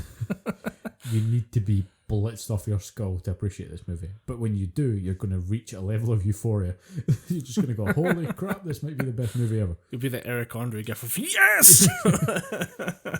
Jumping up. I'm doing the Hannibal Buress when you're ripping your shirt off, like, yes! I don't think I've seen a really bad movie recently. After the last one, the last ones we talked about. Dawn of the Day Bloodline? Day of the Dead Day Bloodlines. of the Dead of the Bloodlines. Yeah. You know what? Pretty much don't care. Don't care. The director didn't give a shit. Why should I? No. He didn't show up to say it. I didn't show up to remember his fucking movie. Yeah. After that, I think I've focused on kind of rebuilding my mental state by watching decent stuff. Yeah, I can imagine you need to watch a few good movies after that. Although I watched last night, I sat down to watch a little bit of anime on Netflix because they're dropping the usual stuff. Because it's just time for that seasonal change. They actually did drop a Christmas special though for a show I'm a big fan of, a show called Agretsuko, which is It's about the red panda metalhead. Yeah. Yeah. I was hoping you hadn't heard of it because I like describing it. The right way of describing certain things is to give people like the basic storyline, but then hit them with a hook at the end. Yeah. So for me, for Agretsuko, it's about a girl in her like mid-20s. She's starting her office, or she's in the middle of an office job. She's just doing like data entry. She hates her life. She hates her boss. She tries to get by with the few friends she has. Try and make it nice and relatable for the person you're describing the story to. And then you just go, oh, and by the way, she's a tiny little red panda who sings heavy metal to get over her depression. Yeah. What do you think of the show? That's a great show. Yeah. But they did a Christmas special, which is really good. It finishes up season 1's kind of story arc, ties up a few loose ends there, and then has a lot more to do with the fact that after the end of season 1, Retsuko goes into social media. She likes the kind of dopamine drip of getting likes on stuff on Instagram, and becomes obsessed with it. And it's her almost ruining her Christmas for Instagram likes. Which is weird that they let her actually use Instagram. Yeah. Like, it's referred to as, oh, she's getting Instagram likes. You know? Did they sign off on this? Or did Netflix just say, fuck it, we're Netflix? We got that Netflix money. You got, we got Facebook money. We got Netflix money, son. So yeah, I wholeheartedly enjoyed that. And then decided I just wanted to watch like a little burst, like a 12 episode anime. Ended up watching Sirius the Jager. Yeah, I've seen that. Don't bother. No good. Nah, unless there is something that redeems it, and I'm going to sit down and watch a bit more of it tonight. Unless there's something that redeems it, it's just boring. I don't care. What's the basic premise? Tell me what it is. You have a young man who is working with a team of vampire hunters to just hunt down vampires in Japan. I'm bored. Yeah. The description alone just made me very bored. The weird thing with the show is that there's obviously a hook, and the hook is that he's a werewolf. Oh, okay. This is described in the like series description of the show on Netflix. You know, it gives you like the little white text says, "Oh, born into blah blah blah, he did blah blah blah blah blah," and there's all the text, and it says he's a werewolf in the text. The first 5 episodes of the show that I've watched have just been making little vague hints that there's something otherworldly about him, and they keep talking about wolves and being part of the pack and how it's hunting instinct and blah blah blah, and he feels something inside him stirring that doesn't feel human, and you think, I wonder what it could possibly be. Oh wait, you already fucking told me. They have ruined their own show, and I'm just bored. I'm sitting here going, okay, I get it. Oh, what a surprise, the mum died. Oh no, an anime protagonist's mum died. No, his slightly older brother died to like protect him from the evil monster he's obsessed with killing. Yeah, that's breaking some new ground in terms of anime. No one's mother has ever died protecting them. No, it's fairly fucking standard nowadays. Yeah, she screams, "Oh no, get away!" Have you seen there's an anime trope? I mean, has anyone ever seen Gundam before? No parents to be fucking had in any of those shows. No parents. One of the shows is called Iron-Blooded Orphans. There actually just is a running joke of a certain haircut. That's the level it's at now. Is that people notice that like if you have a ponytail on one side of the shoulder, comes out, that's it, you're dead. If you're a mum who has a shoulder ponytail, dead. Doesn't matter. Shit. You could be the most interesting character in the show, dead. Yep.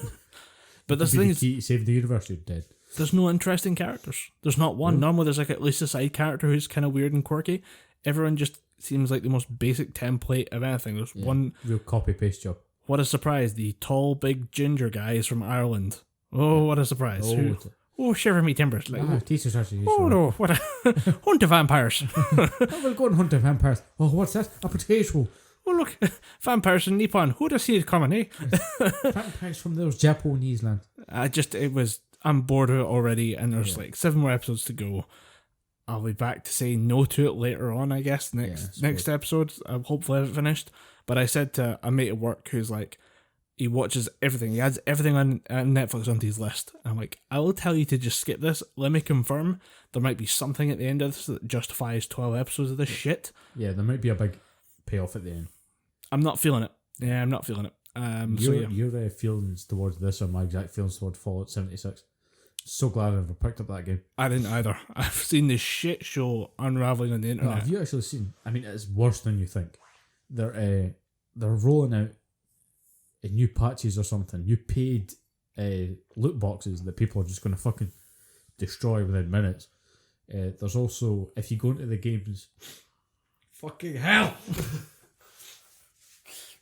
If you go into the game, it's like all up in the nose when I'm trying to talk, and it just feels like someone shoved a fucking balloon up there.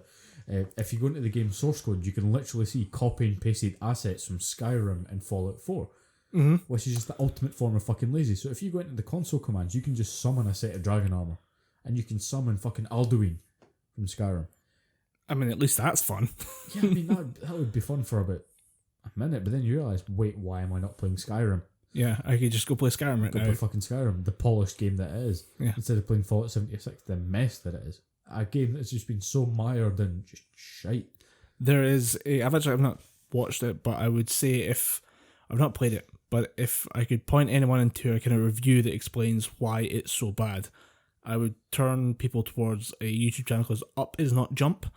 He used to do like machinima for Rick and Morty. He used to take like Rick and Morty bits, redo them all in Fallout 4. Alright, yeah. Fucking hilariously well done. Like, he was really good at like pacing out the jokes, and he would add bits and pieces that weren't there in the original show, just dumb visual comedy. And he was really good at it. And that's why I would trust him at saying he knows his shit when he talks about Bethesda's engine, because he has spent 4,000 hours in Fallout 4. That man lived and breathed that game for years, making Rick and Morty jokes. I think he also did Bob Ross as well for a bit. But he went through and analysed Fallout 76 mechanically and just as a fan of the series and what's been going on like outside of development, like the encroaching loot boxes and stuff like that. His teardown of that game is fantastic. Really recommend that. Up Is Not Jump. What is wrong with Fallout 76? I mean, it's not even just the fact that the game itself plays like ass, it's the fact that they cut so much fucking so many corners. And just the presentation of the special edition, saying that you're going to get this massive duffel bag that's going to have the Power Armor's helmet in it. Apparently the Power Armor's helmet is fucking horrible in of itself, but you're just getting some plastic nylon bowling bag. Yeah, they said it was like a authentic like hemp bag or some shit like that. It was supposed to be like a proper like satchel to hold a Power Armor helmet in it, and it was just literally like the cheapest gym bag they could find. Yeah. I mean, it's not even a proper gym bag. Remember those drawstring bags you used to get goodie bags for in primary school? Mm-hmm. It's something that aspires to be that level. It's just a thinner one of those. Did you see the customer service response to that? Oh yeah. Somebody complained about it, and the response from customer service was, yeah, we couldn't afford a proper bag. Yeah. Not going to do anything about it. Eat a dick. Yeah, just fuck you. And Todd Howard's response to people not liking the game is putting in paid loot boxes. Yeah, that's going to make him fucking popular.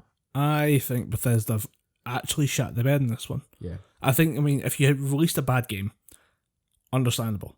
The response to this is not, like, it's almost unforgivable. Yeah, the response to this has been, I mean, poor on both sides. Bethesda have not handled it well. Yeah. And the fans... They did actually send out the proper bags. Yeah. Although they fucked up that as well. Yeah, I remember hearing that. They didn't...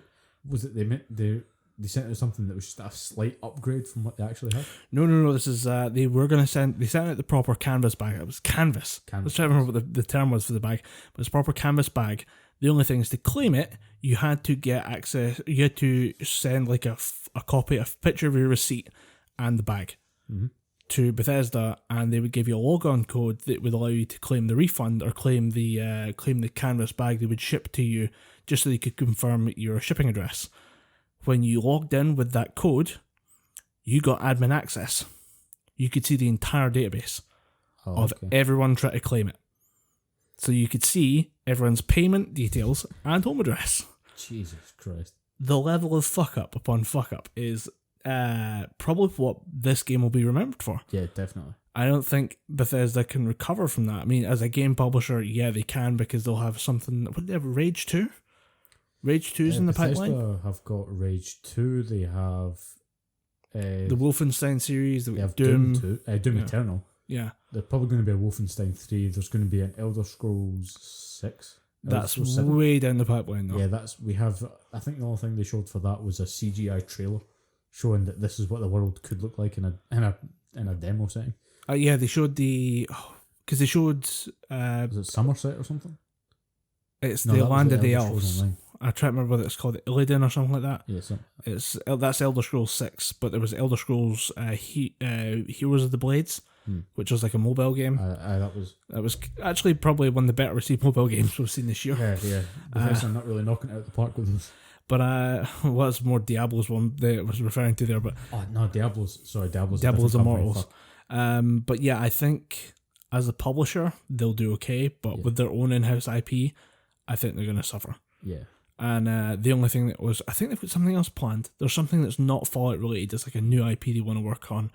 I think that might be the kind of saving grace of that company at this point, because at this point, I mean, another Elder Scrolls game would go down well, despite the fact nobody really plays Elder Scrolls Online anymore. I know a few people that played it, but the one person I knew that played it religiously, as soon as Fallout 14 got updated, he just dropped Elder Scrolls Online. Yeah. It's quick as fuck. And I don't see them pulling that one back. I think they've actually done permanent damage to their reputation as a company. Yeah, because of how just rushed and shoddy and how poor their customer service has been. I think they just need to cut the cord on this one. Yeah. There was another one, like Fallout adjacent story. I cannot remember what the hell it's called. So a friend of mine kept sending me the link to it, and he sent it to me. I told him, I'll look at it later. He sent me the link 2 days later, after I'd already told him I didn't like the look of the game. He refused to believe that I just wouldn't approve of this game. I'm going to try and find the name of it just now. I don't know if this might have popped up when you've been looking at game-related stuff, but did you see that Toei were trying to pull all Dragon Ball FighterZ tournaments? No. Yeah. It was they tried to pull the right from Evo Japan, right, and all other kind of orbiting fighting game tournaments. They were trying to pull the rights for them from Dragon Ball FighterZ, basically saying you do not have license to play this game anymore. We're going to do something different. A lot of people were thinking it's because they were trying to do their own thing. They were trying to set up the Dragon Ball World Tour. Okay. It's basically their kind of round robin, their kind of country to country type fighting game tournament. See, you should call it the Grand Tour and then make that Dragon Ball GT so nobody remembers that shit anime you put out. People just sweep that under the carpet.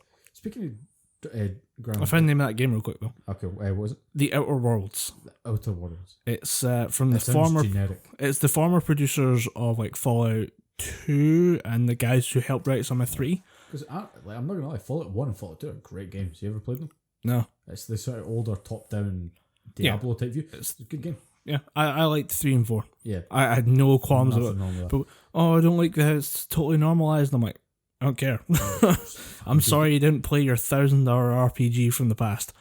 I'm a modern gamer. I have other things to do. Like, you can't argue with good games. That's all I'm going to say. I might not like Call of Duty Black Ops 4. People play it. By all accounts, the blackout mode looks good. It's a good game. Like, you can't argue with it. Yeah, but the Outer Worlds, the trailer for it really pissed me off because it looks so great. It looks such a fresh, innovative take on gaming, and I'm like, it looks like Borderlands in the Fallout engine, and I know it's in the Fallout engine because the fucking camera angle you use to like zoom in to have a conversation, like when you like if I came up to you, you're like an NPC and said, "Hi, I need to trade with you." The camera zoom into your face is the exact same. Yeah, so you seem like bit of torso up to neck and top of the head. Not just the camera framing, the motion in. Ah, right. I've played enough Fallout 4 to know that camera zoom off by heart. Jeez. And I got PTSD. No, it's back again. I don't want it. Preston Garvey needs to save another town. I don't want to do this anymore. Can't do it. You're here, General. I have a great idea for you. Wait, first of all, I'm the General, bitch. Yeah. You're the fucking Lieutenant. You do what I say. You go clear the town of raiders. I can imagine you just get all British Army and I'm just like, at your station, Lieutenant. You shall listen to me now.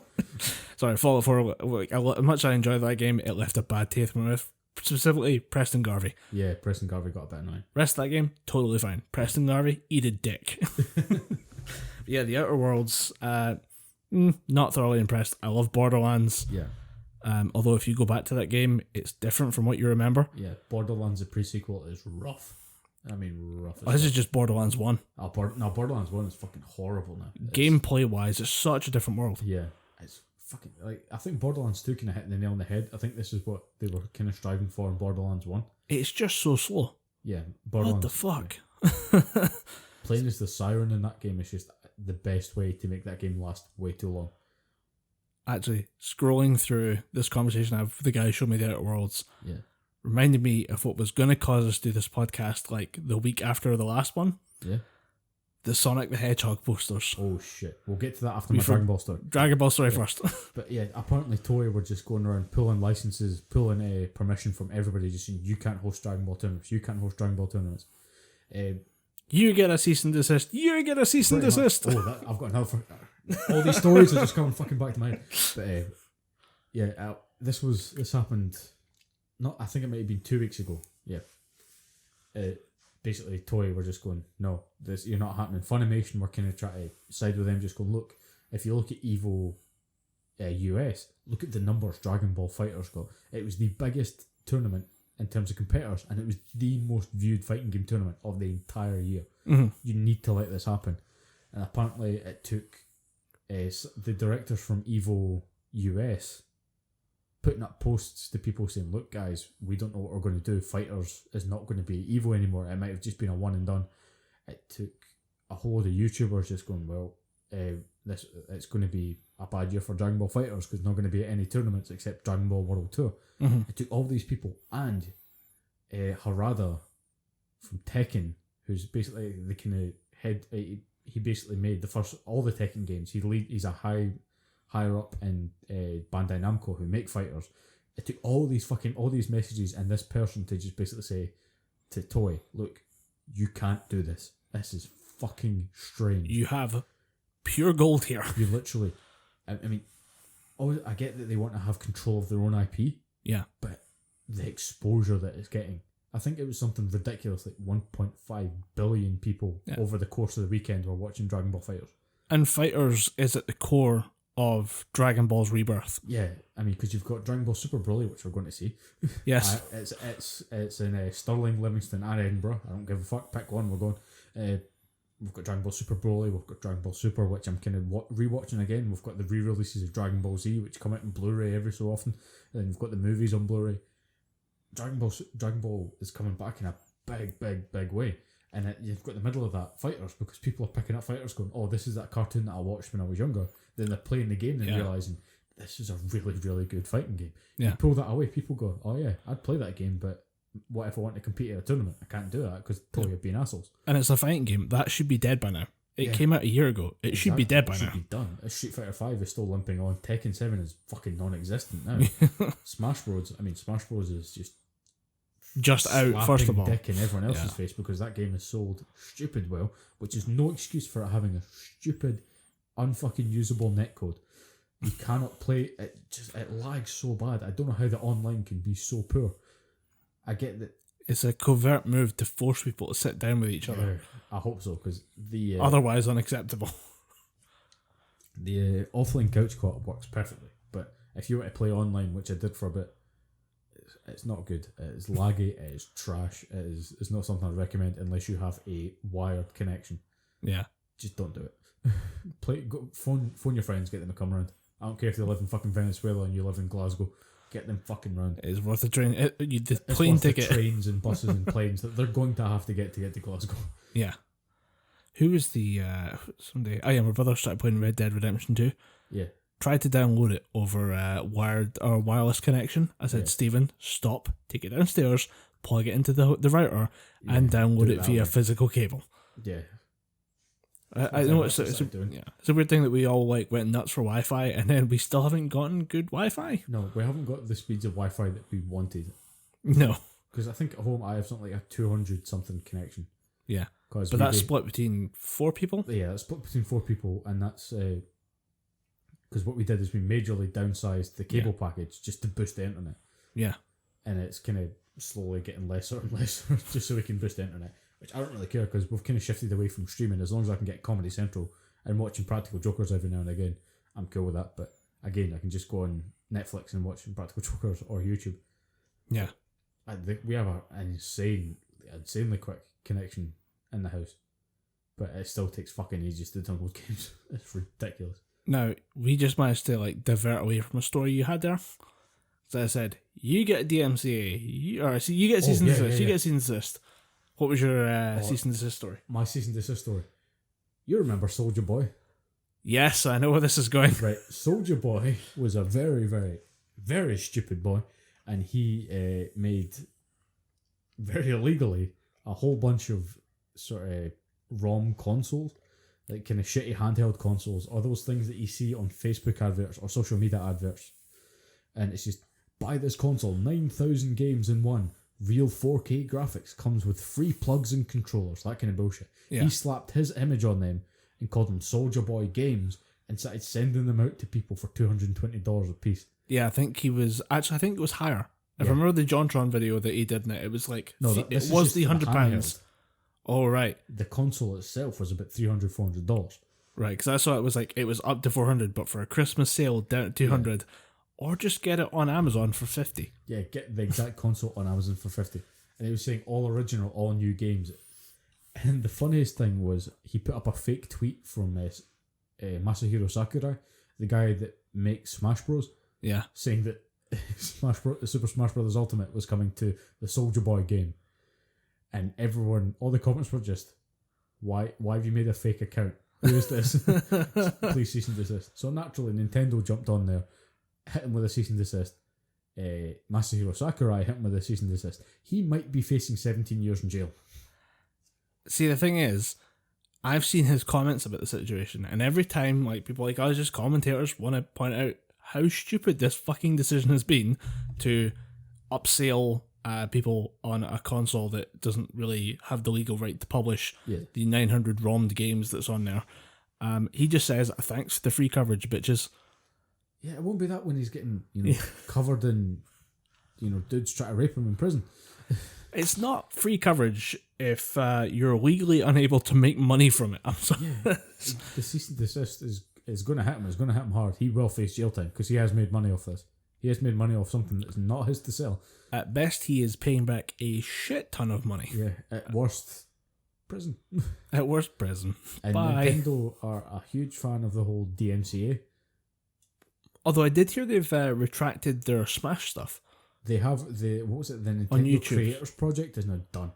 Good, because it was garbage. It was ridiculous. People saying, "Oh, you can make money on this, but you have to give us something ridiculous like 60%." YouTube takes 50, Nintendo take 30. Yeah, That was the ridiculous. split, and then you get the 20%, and then obviously you'll have to pay taxes on that, and Ridiculous. yada yada yada. But it leaves you with like pennies on the pound at that point. But I think they've done the right thing with just saying, right, you can put Nintendo content up free, do whatever you need to, because they knew. I think at that point they knew a lot of people were going to be doing Smash. Yeah, Smash is going to be about for a bit because we're getting DLC. Or the first DLC character is going to be Piranha Plant, and after that we're getting the characters that people actually want. In terms of the protagonist from Persona 5, they just call him Joker. Okay. Because they're all based on cards. Right. Like another character would be called Queen, Ace Jack Club, that kind of thing. Yeah. And we're getting him. Then after that, there's a lot of speculation about who the next set of characters are going to be. I think in my head, they need to put in a character along the lines of Banjo and Kazooie from Banjo Kazooie, because this Smash Ultimate is all about honouring Nintendo's legacy.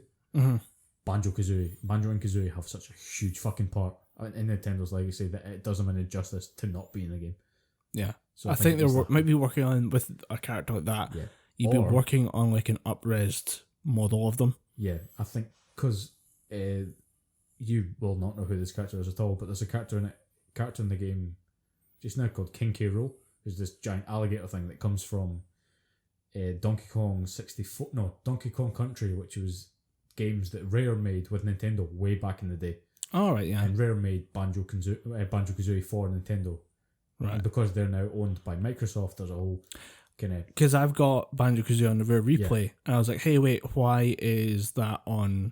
Like, why is that part of Nintendo? Surprised. I think about 75% of the games on that disc are all N64. Banjo-Kazooie 1, Killer Instinct 2, Killer Instinct Ultra, Perfect Dark Zero. A lot of those are N64 games.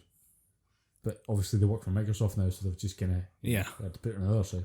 But they're kind of working out the whole licensing issues by saying, because they've already got Kinky Roll on a Nintendo console, I think they're going to do the right thing and say, right, Banjo-Kazooie, you're going to get put on there as well.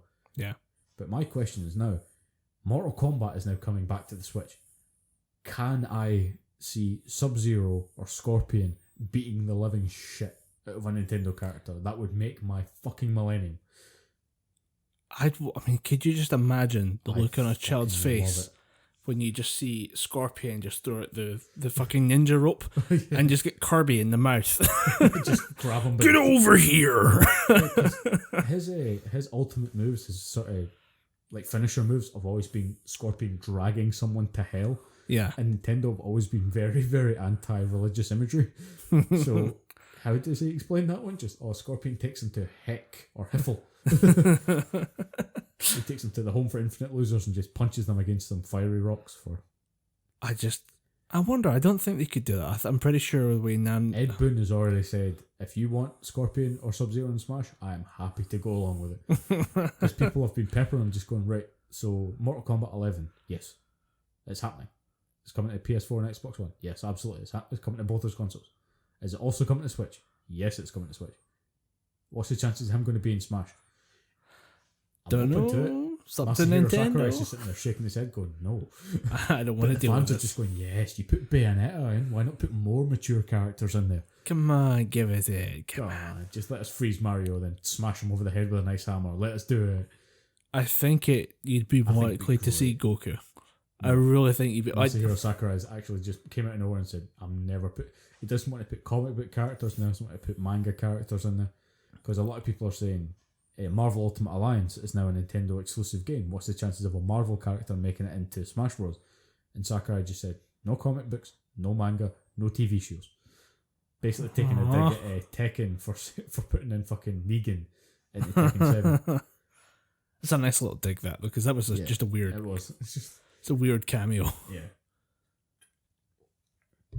But yeah, Soulja Boy might be facing jail time because he's a rip-off artist. More than happy to hear that. I'm sorry, just the Soulja Boy Crank That dance was just too annoying. When did it even happen? I can't even remember. I want to say 2007, and I don't care if I'm right. That sounds about right, and I'm in the same vein. I don't want to look it up. I'm not googling that. It's not going on there's some horrific shit in my search history. Yeah. That is not going to be one of them. Nah, there's some weird things on my phone. I'm not adding Soulja Boy. Crank that. When did Soulja Boy crank that? Crank that. You can't even say crank that. We are just dying. Yeah, it's not even funny. I'm turning away from the microphone to cough. I'm pretty sure the microphone's still picking it up. But yeah, going back to the Dragon Ball FighterZ thing, I think they have sorted it out. Harada, the director of Tekken, has just stepped in and said, this is ridiculous, you need to sort this out. So I think it has been taken care of. It will be put into these... It'll be put back into the fighting game tournaments. It'll be at EVO, it'll be at other fighting game tournaments, but I think it's going to have more supervision from Toei Animation. Yeah, they'll want to get in there and make sure that maybe not so much the players, but the actual event itself represents Toei in a good light, because they're very particular about it. And that's why guys like Team 4-Star have got such a massive issue with Toei Animation, is that they want to control the IP, they want to control how the IP is conveyed to the public. Well, actually, did you see Team 4-Star gave you a Christmas gift? Yeah, they did. They gave us the epilogue for episode 60. Episode 60, yeah. Yeah, it was phenomenal. I fucking love it. I love that. I thought it was good. It's just to kind of end that little... It's just all the little inside jokes that, by the way, we forgot to do this one little bit we had an idea for. So was it the little extras there, and you're like, wow, it got weird and dark when Trunks returns to the future. Yeah, when Trunks has the conversation with Bulma. Yeah. I just got weird and edible. It's like, yeah, so when you were younger... you made a pass at me. You may have tried to smash that with me. And she's like, yeah. It happened. My favourite bit, though, was definitely Cell singing the same song that he sings in the future. But it's weird, creepy Cell, not perfect Cell, where it's Takahata just busting out the singing voice. Yeah. And it's just him as like weird, creepy Cell singing, well, so long. It's just weird. No, the Team 4-Star guys have got that formula nailed. Yeah.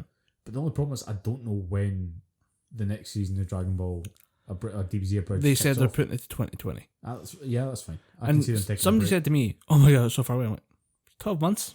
And that was announced like what seems like yesterday, but was actually about 3 and a bit months ago. Yeah, I mean, give them time off. They've got other shit to do. I guarantee it's not going to be a quiet year for Team 4-Star. They're still going to bust out other shit. No, they're working on... Hellsing, so. Yeah. No, they did. They finished Hellsing. 10. And they've got... what's it called again? Hells. The thing they're actually producing as like a dub studio. All right. Their professional production that they're doing. They've been working on it for a while. So they've actually put that out, and that comes out early next year, I think. And then they've actually spent the most part of this year developing stuff beyond Abridged, because they don't want to be stuck there at the end of Abridged saying, what do we do now? Yeah. Nobody wants to be stuck in that position, especially now in YouTube, where if you didn't post, I mean, they're one of the few channels that say that you could avoid posting your main content for a month and keep coming back. Otherwise, I mean, if it wasn't for them doing such outstanding work on it, nobody would be coming back for that channel. It's just they do their gaming stuff, and is it Bento? Is it Team 4-Star Bento that's the weird kind of offshoot stuff that they do? Yeah, I think I remember seeing something like that. It's like reviewing and stuff. I don't know what the point of it. I'm not a big fan of it. And even Team 4-Star Gaming, I don't really pay much attention there.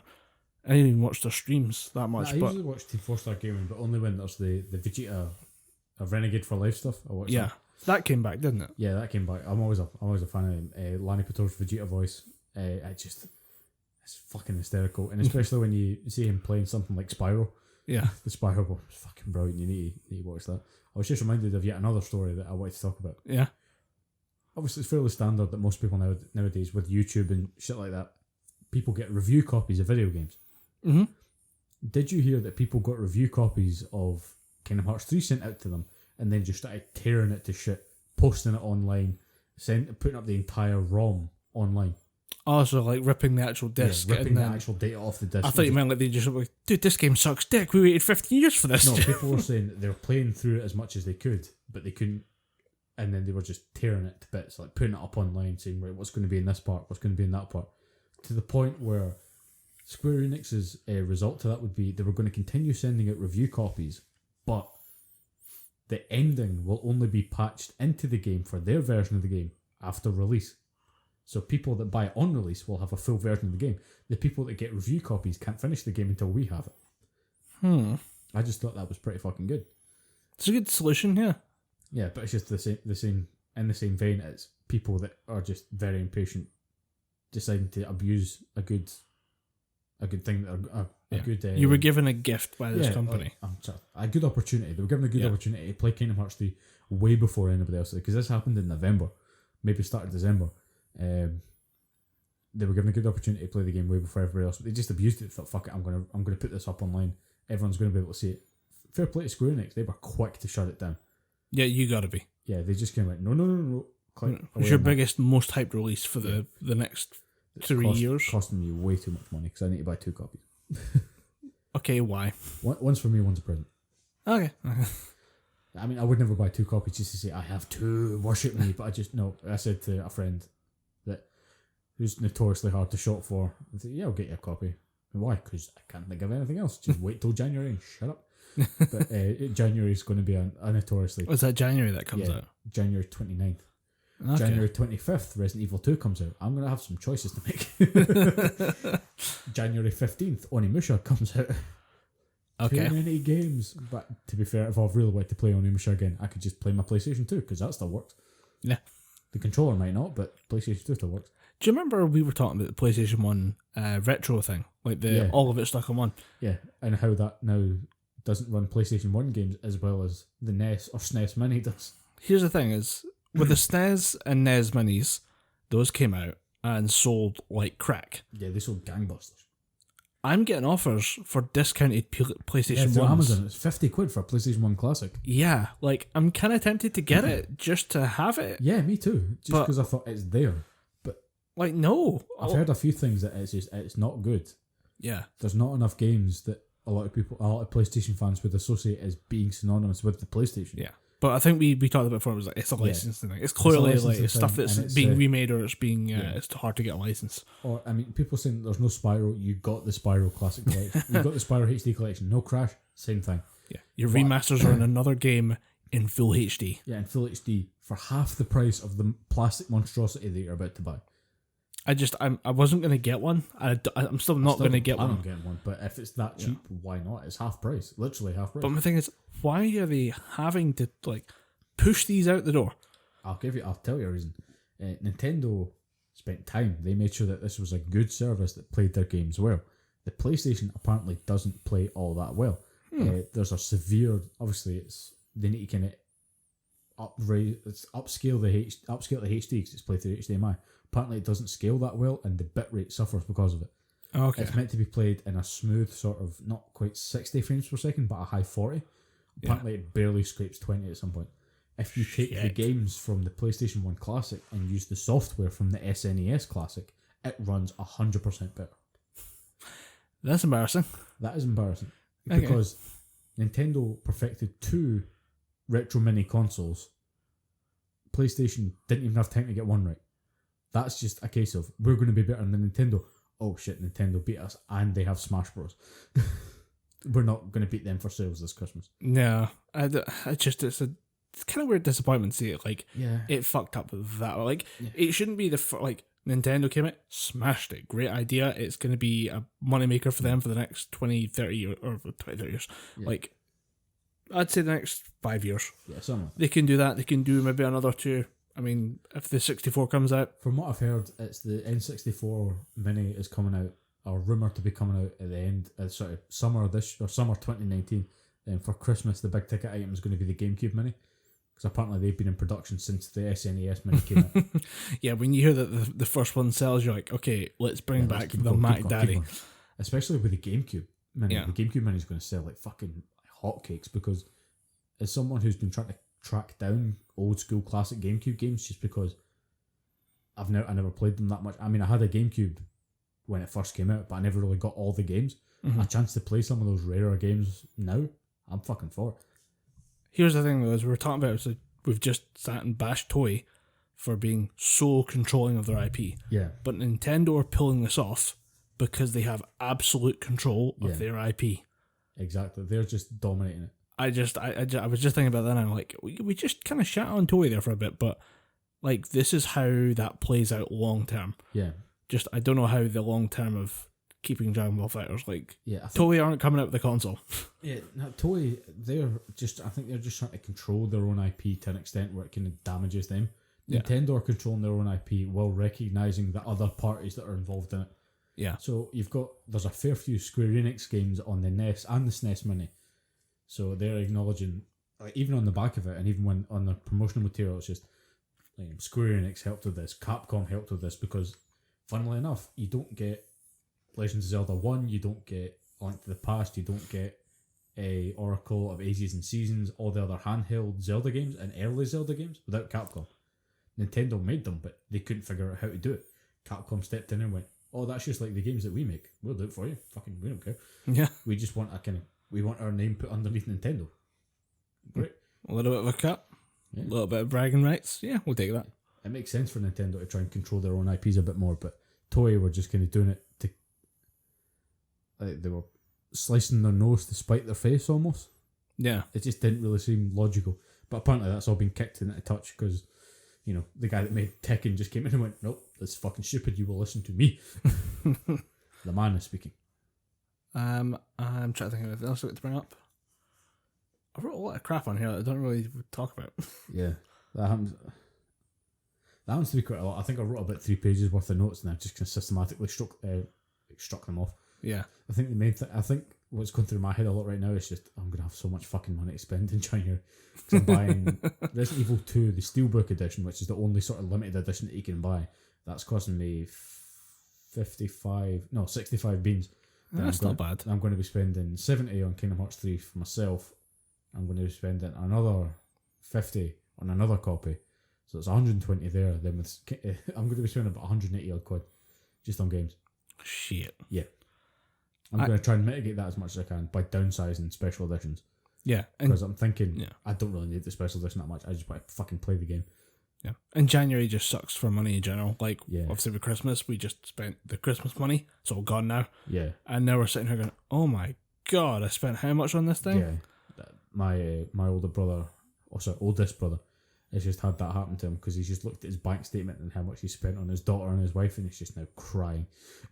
Yeah, I did. I was like, my statements like a couple of days ago was like, ugh, like everything's about to get paid off, but fuck, I did a bad thing. I did bad things. Yeah, you spent way too much. I mean, I'm all for being Santa sucks. Yeah, I'm all for buying them nice. I'm all for buying my family nice things, but I think there needs to be a limit. There needs to be a realistic limit on Christmas spending. Like, I don't know if you've seen that story about the mum who spent something like £1,000 on each of her children. Bought them tons of presents. You literally couldn't get in the door for them into presents that they had. And, Dude. She posted it up on Instagram, and all the comments were just, "You're a selfish cow. How dare you spend that much money on your family?" I mean, quite a lot of the comments were that. Have you heard of charity? There was a lot of people just kind of going, "Well, if you want to spend that much money on your family, go for it." But again, you could do other things with it. Yeah. I think I'm never going to, even if I do have kids, there's never going to be I'm going to spend £1,000 on you. I'm going to spend £1,000 on you. It'll be, you're going to get the new Xbox because Daddy wants the new Xbox and I need to justify the spend. Did you see the footage of Trump questioning if a 7-year-old still believes in Santa? At 7 years old, it's marginal apparently. Oh boy. What the fuck, man? What the fuck? You say that when you've got the kids' parents on the line, does your kid still believe in Santa? It's a bit marginal at 7. It can be. The kids are smart. Grown up to grown up, that's fine. Yeah.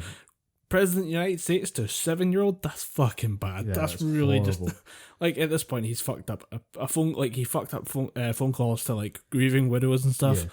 Why not fuck up a phone call with a child who believes in Santa? A 7-year-old's magical view of Christmas. I saw that clip. I was like, I'm leaving. I saw that clip. Show up. I'm leaving. I'm going to go and I think I seen that and decided I'm going to go and do something that doesn't involve the internet, and I just sat and watched television. Yeah. Just disconnect. In fact, no, I tell you what I did. I read a goddamn book. Wow. How far did you disconnect from the internet after seeing that clip? I didn't look at my phone. I just read. Paper was comforting. Paper was nice. Jesus, I read You ever heard of a writer called Patrick Rothfuss? No. Yeah, he's famous for writing these fantasy books, and they're fucking massive books. I read half of that thing. Oh, nice. Because I thought I need to read. I can't do internet right now. Just Trump has pissed me off way too much. Yeah. I've been on a bit of a kick of podcasting, and I also love History on Fire. Yeah. He finished his 4-part series on Joan of Arc. Mm. I'd give it a listen. You'd be amazed at how hard that girl got fucked. Yeah, she had to fight. It was more the fact of she goes through hell to save her country, and then the church gets involved, and that's where it gets a dark fucking turn into a ditch. And you can't. I was just in disbelief. I was walking around for a day afterwards, going we did that to a person. We wouldn't, if we did that to an alien right now, it'd be called into question as a human rights issue. We know it's not human, but it still really should have human rights. They just did that to a little girl. That is what that is. It's just a little girl. Yeah. I just phenomenally mind-boggling to think of the circumstances. But I also started Dan Carlin's Hardcore History, which is one of the bigger podcasts in the history world. It's a lot of love and recognition. The minute did you say Dan Carlin? Yeah, Dan Carlin. Dan Carlin. I could swear you said Dan Harmon. I was like, if he did a history podcast, it'd be a shit show. Yeah, it would be him drinking it. Not to though. Every time I say "go," I'm going to take a drink. Hold on, because we're talking about the Celtic Holocaust. But I listened to Dan Carlin's Celtic Holocaust series, and it is just setting the groundwork of Caesar's invasions of Gaul. And you listen to it, holy shit. Caesar, great man, also possibly very evil man. And it was a very good way of framing the question, and he keeps going back to this core idea that's behind what got him thinking during all this, which was, where would you be willing to what are you willing to sacrifice your life for? What if you make a list of everything you're willing to die for: friends, family, property, loved ones, massive amounts of money, your own personal fortune, safety of your kids, whatever. And then what are you willing to trade on that list for something else on that list? And it becomes all these weird ethical questions of, what are you willing to give off of someone else's list to save something off of your list? So it becomes, would you be willing to sacrifice someone else's children, happiness, safety, well-being, selling them into slavery, if it means that you can walk free? Would you be willing to do that? And it's a really weird look at this thing, and it just runs. He just keeps bringing up this question again and again and again, reminding you how fucked the Gauls were. Yeah. I mean, you look back at any kind of state in history and just think, I'm glad we have what we have now. Yeah, we got lucky. Yeah, we lucked out. The natural progression could have went totally different. We could have just stagnated at that point and just got more technology but stayed at the same level of civility. But luckily, we can advance past that. Yeah. But it's a very good series. I'd give it a listen. I had a weird issue where the one I had downloaded from Podbean stopped. Oh. And it was like, oh, you're done with the episode. It's like 6 hours long. And I was like, okay. It's like 5 hours, 59 minutes, and like 58 seconds. I was like, is that the actual end of the episode, or did it just max out the limit? Just kind of like, nope, that's what you listened to. No, you've listened to 6 hours of this thing. Are you not finished? No. Go and read something or play a game or watch some TV. But no, I'll go find it. I'll see if I can find the rest of the episode, because I don't think I'm finished. There's no way. I'm pretty sure you stopped mid-sentence. Yeah. There's more here that I need to unpack, because I'm almost at the end. Caesar's had time to actually pop over to Britain for 5 minutes and then come back and then check out the rest of Gaul. And he said the issues with the various tribes. I'm like, there's another good 5 years of history left. Yeah, there's still more shit to talk about. The weird thing about that campaign is it's before the medieval ages, everyone's just walking around on horses, and yet he does all of this in a year. He just marches around Germany and France kicking the shit out of people for 2 years solid, but it only takes him 2 years to kick the shit out of everyone in France. What? With a medieval or a pre-medieval army, that doesn't make sense. Yeah. That should take you a solid 10 years at least. So it's very interesting. So give it a go if you've got a spare 6 hours. Got a spare 6 hours. And I'm just enjoying what free time I have off now. So I've been listening to just the usual spate of podcasts. I have about a backlog of 6 or 7 Joe Rogan episodes to listen to, including the Bill Burr one. That's pretty good. I liked it. I sent it on to a non-Joe Rogan fan because he's a fan of Bill Burr. Alright. Yeah, you'll enjoy it. It's a good episode to kind of turn people around, but I've been going back and listening to some of Joe Rogan's other stuff. And someone pointed out a flaw in Joe Rogan's thinking and in Joe Rogan's podcast, and it's now too evident to me. Is it recommending drugs to people? Yeah. It's been so good. Nobody's wrong about it. They're not wrong. Yeah. They just randomly talk about something and go, yeah, that's cool. Did you ever try DMT? Have you ever tried DMT? It's probably the funniest fucking meme I've seen in ages. What was it, when he's talking to somebody and he just randomly busts out, have you ever tried cannabis oil? That helps you sleep. I'm like, you just kind of recommended drugs to a guy with a PhD. It's kind of weird. It's a solution to everything. It's something I clocked onto a while back, but seeing it become the meme just because the podcast itself is getting more popular and it's getting more exposure. 4chan's getting a hold of it as well, and now they're writing green texts about it, and it's the people get even the cadence right of these short little bursts of, man, it's really crazy. You ever see that video of a gorilla beating the shit out of a bear? Jamie, bring that up. it's a little reference of, hey Jamie, quick, bring that up real quick. Wow, it's really weird. It's actually something I've started doing. If just my favourite thing to do nowadays is just random non sequiturs. Just somebody will be talking to me, just, oh, do you see what this happened? I'll go, oh yeah, but you ever heard a robot say the N-word? Just kind of let the conversation flow out from there. Jamie, bring that up. I was talking to Jamie, bring up the video of the Boston Dynamics robot just saying the N-word. Yeah, go ahead and do that. Bring it up now. And while you're at it, look at the effects of ingesting marijuana instead of smoking it and how that fucks up your body. It's just, I'll randomly say that to someone. Just, marijuana is way more potent if you eat it instead of smoking it, right? And I always get a look back of kind of the furrowed brows, just going, what'd you just say? Yeah. You know what I said. I'm dropping some truth. Just an eco bro in them. The problem is that as a bald guy who weightlifts, I automatically look a lot more like Joe Rogan than most people do. Yeah. So if I go around just talking about Joe Rogan podcast a lot, I end up in fucking trouble. Yeah. So I've actually did run this thing that's 11 times more potent than TV. What's it called again? TBD? No, TBD oil. CBD oil. CBD oil. And there's the thing that actually gets you high. I can't remember what the hell it is. Yeah. But if you do that, if I did that, I'd be in shit. I'd probably get super copyright infringement. I don't know. Probably just get a couple of breach of copyrights and chuck through your door. You get a D. You get a DMCA. I do have a funny story actually. Now that we're talking about taking a leap from podcasts, actually, I was listening. I can't remember the name of the podcast, but it was an Irish comedian talking to other Irish comedians. Right. I found it through. I can't remember the name for the fucking life of me. Yeah, I think it wasn't a well-known Irish comedian, and it'll probably click eventually. Yeah, I think I might be talking shit, but yeah. I was listening to a podcast and someone mentioned this story. Do you remember the old TV show Father Ted? Yes. And how there was always a running gag that he stole money from the church and went on a bender in Las Vegas. And Yeah. the joke was always, no, I didn't steal the money. The money was resting in my account. What would your reaction be? And I'm not looking for any kind of shock because this story made me piss myself laughing.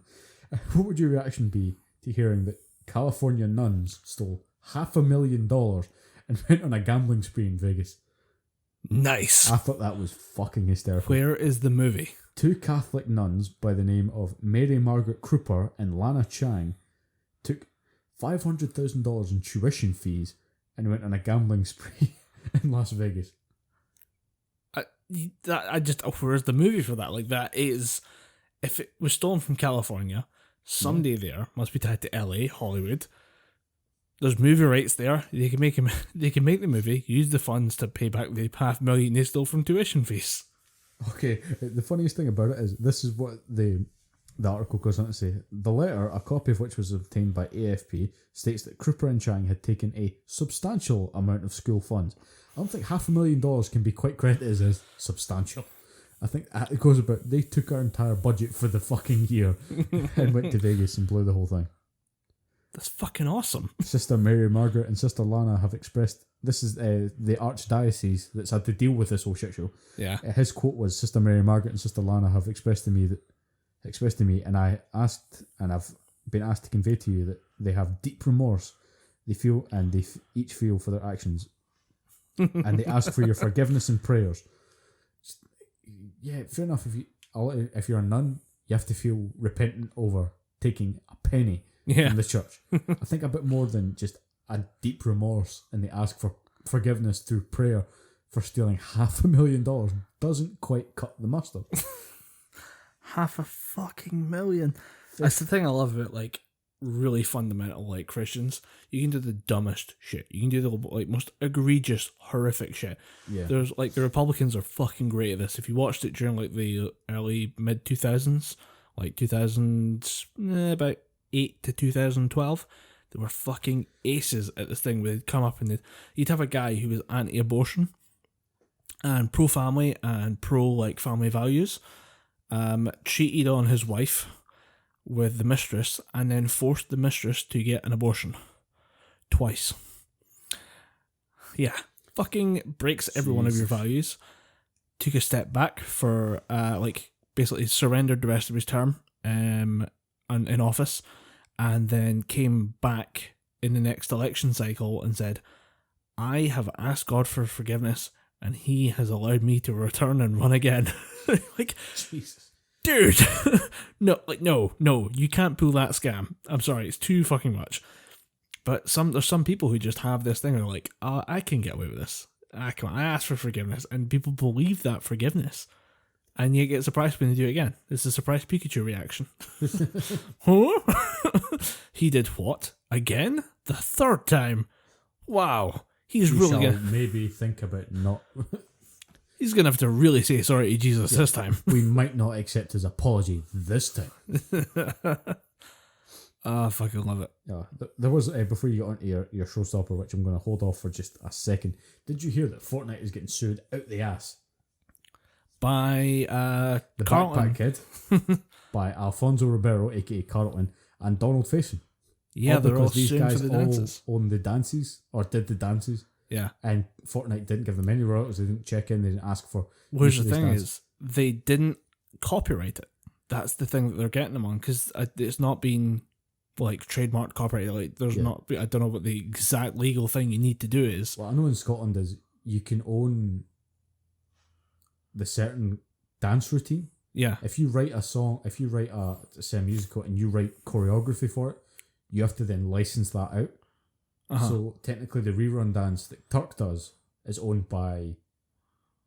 It's his dance. Yeah. He owns that. Fair enough. He was working for NBC or ABC at the time. Yeah. He owns that. That's his. He's dance. the performer. Yeah. With the art. Yeah. And same with the Backpack Kid and Carlton. They're all their dances. Well, the thing is that Carlton has apparently been seen on TMZ footage or something like that. Something like that. They have him on things saying, "Oh, I'm just going to be like this guy, but do like one or two little things different." And I'm like, well, does that mean he can be sued? Like, it's just a weird, like, there's weird questions being thrown around of the legality of all this, because it's a weird grey area of it's an artist, but it's essentially just they're doing the same thing as that other guy, but they're doing it in their own way. So technically, it's basically rewriting your thing, rewriting something that's clearly copy and pasted in your own words. Essentially, it's something different. It's not the main source line. It kind of body swerves copyright almost. I'd be very interested to see where this goes, because I just hope Fortnite disappears, because I'm fucking done with seeing it everywhere. If I see one more kid flossing, I should legally be allowed to drop kick them. I've never seen a kid do it in public though. Admittedly, I just don't hang around where kids are, but I never occasionally have to go and pick up my niece from primary school, and just as I'm walking through the schoolyard talking to people that I used to go to school with, instead of picking up their kids, just kind of going, why are there so many kids doing this stupid floss dance? It just looks like they're itchy and they're trying to scratch all around them. It just looks fucking stupid. It's Fortnite. He plays it all the time. It's just, he spends 18 hours on it a day. We pay for him to do it. You know, he stole my credit card, 300 quid's worth of loot boxes. What are you going to do? I'm dying inside. We paid for the tutor. It's fine. I get a lot of adverts for Udemy, which is, if you're like, it's advertising for me to go and work for them to train people in gaming. Yeah. Like, have you seen my KD ratio? It's bad. My win-loss ratio on Street Fighter 4 was terrifying, in the sense that I was terrible at the game. Yeah. I love Street Fighter. I will play it like in couch co-op. I'll probably beat you, but versus people that play it solely online, I'm not that good. Quite happy to admit that. But I could show someone how to play Street Fighter, but I'm not going to show them how to play it to a degree where they could beat fucking Daigo. Yeah. If you don't know, Daigo is the primero, like the fucking number one Street Fighter player of all time. Our hands are made for lifting things. Yeah. Not delicate work. Lifting things or writing things, which is why I have that writer's bump on my middle finger from where the pen leans It's in. a nice little callus you got going there. It's like if you push in, you can actually see where the pen rests.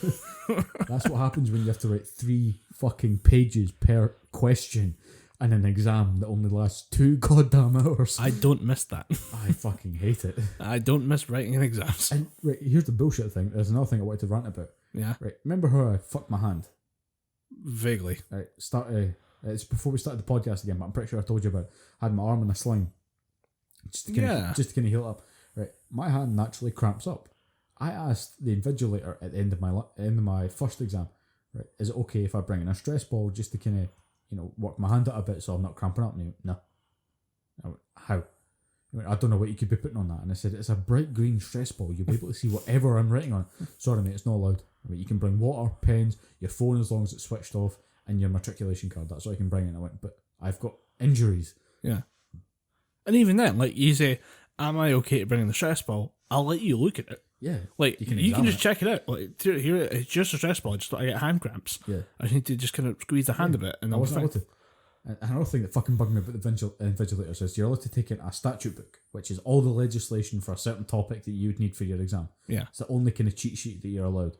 It's a pretty good cheat sheet, though. Yeah, it's pretty fucking good, 'cause especially for something like the law of human rights. It's all legislation, and all legislation is linked to a case. So you're just going, Article 16 or Article 6. I know 3 cases for that. The only way you can bring it into the exam is if it's unmarked and unannotated. So you can't put lines or through it. You can't put any kind of page numbers, like little sticky notes in it. Yeah. Can't mark it or anything. So the way around that is you fold the pages over.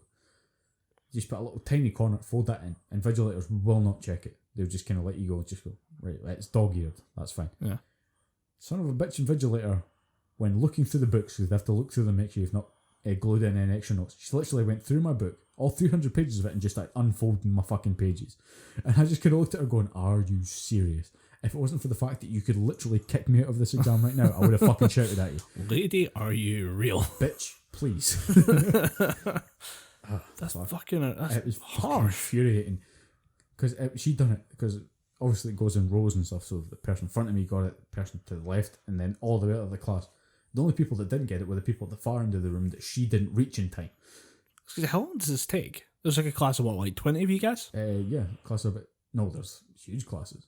There's like, because it's not just the people in my year that are doing it. Right. There's other people that are resets. There's other people that are doing it.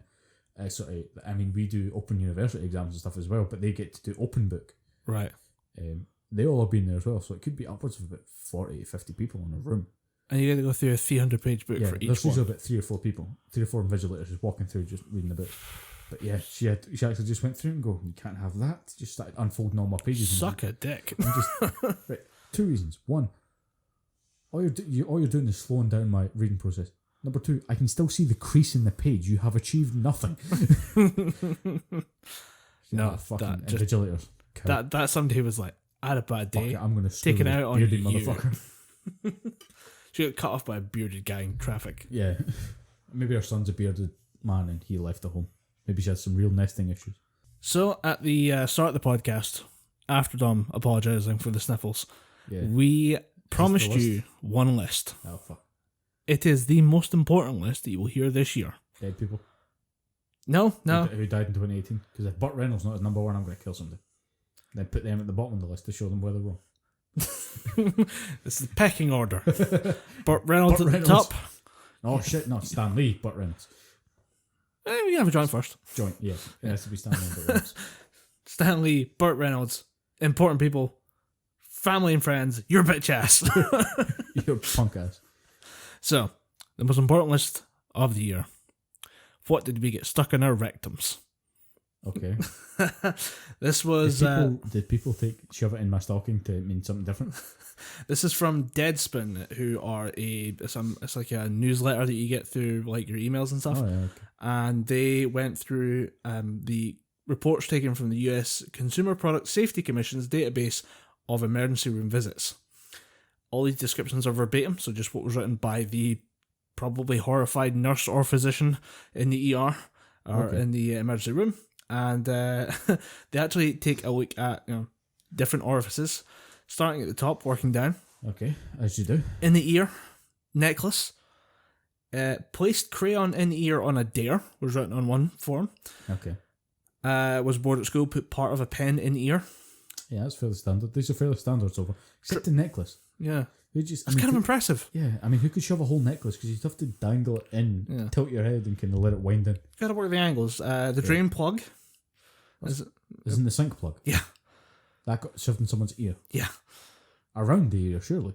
I just have the words here. Sadly, there are no photos. If there had photos, this would be entirely me just going, look at this. It's weird. How is it in there? A match end of a comb. Someone said, I always put toilet paper in my ear when showering. I just can't get it out. Maybe because you're letting the toilet paper get wet. Yeah. Strange There's child. a toy mouse.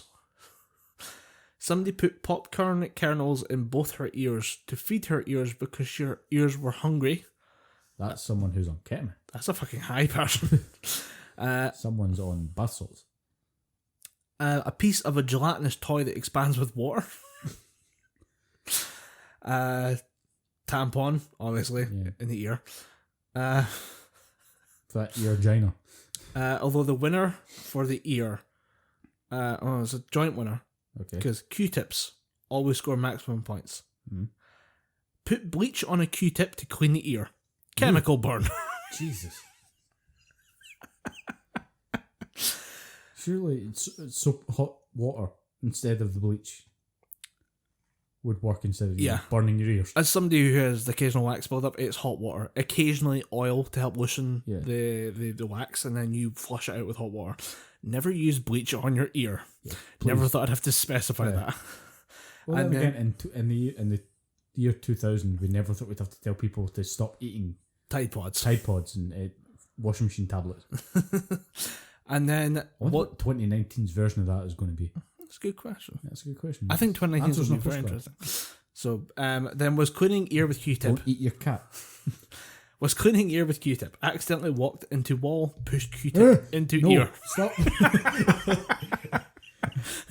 Don't think he just got probed. No. I'm always conscious of, putting the sort of earbuds in my ear. Yeah. But if it goes any further, oh god. Oh. Fucking horrible. So for the nose this time, rubber band. Okay, that's right. Butterfly. A butterfly? Yep. Who sees a butterfly flapping about? Who has the dexterity to catch a butterfly and just go, you're going in the nostril, pal? A pink vitamin. Pig vitamin. Pink. Pink vitamins. Because that pig vitamin is much weirder. Okay, pink vitamins. A person went to the hospital after they sneezed and a computer keyboard key came out. Jesus. Then they went to the hospital because they sneezed again and another one almost came out but got stuck. How far are they going into the nose? I mean, I know there's a big cavity there that links up with the throat. Yeah. But fuck me. Yeah, I mean, computer keys are big things. You can't fit them. She must have a big nose. He must have a big nose. And second place goes to the piece of steak. Why would you use good steak shoving it up your nose? Winner is definitely sex toy. Again, whose nostril is that big that you can shove a whole dildo up there? I get the feeling it's Gavin free. I'm sorry. Throat for banana. Okay. Plastic toy banana. Someone try and eat a toy banana. I mean, there's always that one kind of gullible person in every friend group. Who's go, yeah, sure, I'll eat this banana. Oh, it tastes like plastic. A pretty understandable one. You can see where this is lad humour gone wrong. Had wife's earring in mouth and accidentally swallowed it. Oh, eat your earring, man. No, that's an Oh, argument. shit. That's an argument. Just go, fuck it. Hang. Fuck you, Janice. Toy horn. Please tell me that squeaked. And then steel wool. You know what you used to scrub a pan? Yeah, I mean, I used to be a KP for a while. I never once looked at the steel wool and thought, again, what? I'm hungry. That's gone in. I'm putting that right in my mouth. I mean, I've got fillings as well, so that would just hurt. We are going to we're going to skip over penis. We're going to go to the vagina. Yeah, okay. For now. We're going for that dick later on, boy. Don't you worry. Small child's toy. Baton. Coloured pencil. Inserted a crayon into vagina. Can't remember if it came out. That's the level of drunk as yet unheard of. Yeah. You've got to be smashed as you go, well, I put a purple one in there and I don't know where it went. The toy plastic banana is there on the list as well again. The plastic what? Toy plastic banana. The same one that got stuck in the guy's throat. Had an egg vibrator come apart in vagina, leaving part of it and 5 batteries in the vaginal canal. And the absolute winner for me, slipped and fell on wet floor at home and also had a sex toy stuck in vagina for 8 months. Jesus fucking Christ. 8 fucking months. Rectum. Okay. Because the entire point of this was stuff stuck in your ass. And this was like the 5th category. This is the last category that they show you. Ornamental Christmas decoration. I caught Tom mid-yawn there and he was not ready for his... Who the fuck goes, oh, this is the ornamental family Christmas angel. The Christmas I remember when star. Grandma gave this to me. I Oh well. smuggled that out of Germany in my eyes. And now I shall return the pilgrimage. And now you must return it to Germany and your ass, son. Go, make haste. Shot glass. Okay, why? SD card. That does not give you more brain power. Need more storage. I can't think. Oh god, there you go. 64 gigs up the ass. Guy was quoted as saying, sat down on sofa and accidentally sat on ballpoint pen lodges in rectum. Sure you did, buddy. Yeah, sure you were did. Bored. Don't give me that shit. You were bored. It's fine. It's 2018. You can be gay now. I won't kink shame you. Don't even have to be gay. Sometimes people just like stuff in their ass. It's fine. Do what you got to do. That's what I got to say.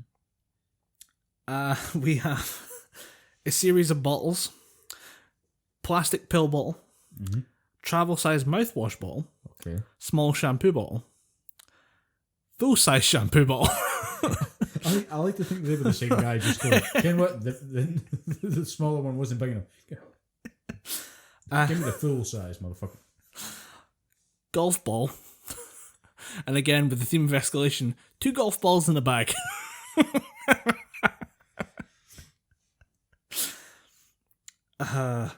Right, and then, because we all love a good drink, took a soda bottle with Fireball whiskey via his rectum. No, stop.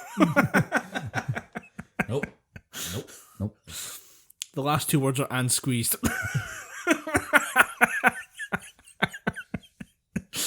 I don't understand why more people don't come by my house more often. Fireball whiskey, by its very definition, is going to be kind of spicy whiskey.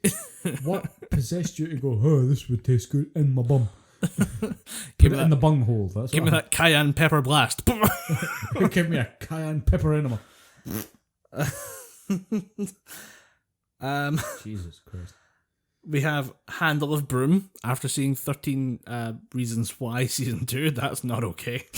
Candle and a condom seems fairly standard, to be honest. Yeah. 7-ounce beer bottle kind of impressed me. Jesus. Kind of curious as to what quantifies a significant amount of string. Well, that does beg the question, how long is a piece of string? Oh, Dom. Well done, Dom. I hope you're proud of yourself. Exceptionally proud of myself. There's one here that kind of bothers me, though. iPad stylus. Right, I thought you were just going to say iPad. You rolled up an iPad and Dom, you think I'd have missed that one off the list? That would have been the first thing I mentioned. iPad stylus. Did he make iPad stylus? Yes, they do, and they're fucking expensive. An iPad Pro stylus is about $80 to $90. Jesus Christ. Someone was like, that is going in my ass. I had to spend $90 on this thing. By Jesus' name, this is going in my asshole. Right, so I think this is where we get the best cringe out of the segment. Okay. Time to talk about dicks. Because, of course, men just couldn't resist. Yeah. Let's start obvious. Pipe cleaner. Not the most obvious thing. Really? It's literally a pipe. I mean, who wants to set up the scene? Just hold on, I'm going to make it look like it's smoking. No, as in like a piece of tubing. Not a smoking, but that's pretty good. Smoke a dick. Straw. Thin electrified rod. Domino. Aye, right. Something wrong with that boy. You know, to the people that are putting these shit in their orifices, it's called the television. Television, books, There's a whole internet. games, out there. consoles, the internet. Dude, the people that putting these things in their orifices would do so well on the internet. They'd be fucking successful. If I can't find one of these on the internet, I'm going to be very fucking annoyed. Back of remote control. The fuck? Who's taking their Virgin Media remote apart to replace the batteries and just go, you know what? That's going in the penis. This part goes in my dick hole. This part here, does here mean dick? Metal paper clip. Nope. Nope. Nope. Those are pointy at the end. Yep. Like they're- really they're pointy. not smooth. Toilet paper. Pen cap. Put soap on electrical wire. Inserted wire in penis. Why would you put... No. Fucking stop putting things near your dick. A crack vial. A crack what? Crack vial. Like a little vial of crack. Okay. In the dick. How do you take your crack penis? Penally? Penile. Crafting string. Fork, pen, and jelly wrapper. I don't even know what the fuck that means. Jelly wrapper. Yeah. Is it something you put jam in? I don't know. Looks like a jar. Let me Google it. Just chain. Straight up chain. Just the word chain. Pieces of plastic hanger. Oh, nope. No, because that'd be pointy. Now, this is specifically mentioning the brand 3M, which is the people who make like glue adhesive stuff. Yeah. 3M command strip plastic hook. So that's like, I guess it's just like a thing you just peel the back of it off and just slam it on the wall and you've got a hook there Yeah. to attach stuff. Somebody somehow put part of that in or on their penis. I tried to figure that one out because I read the seller. I was like, how? Are they trying to act like some kind of bat that hangs by the genitalia? That'd be fucking brilliant. That'd be terrifying. That guy would just dismember himself. He's the new Batman. He's the new Batman, but his hands are free for... Look behind, no hands. Oh wait, Mum's dead because I'm Batman. Yeah. Oh no. And the last one, and I'm just going to do this for the factor, fingernail clippings. No, that shit's sharp. And It's most people nowadays go fucking months with it cutting their goddamn fingernails, so they get long and nasty. and there's two sharp pointy bits. Yeah. And either it's like a boomerang that you're shoving up your dick. Nasty. And I thought sounding was bad.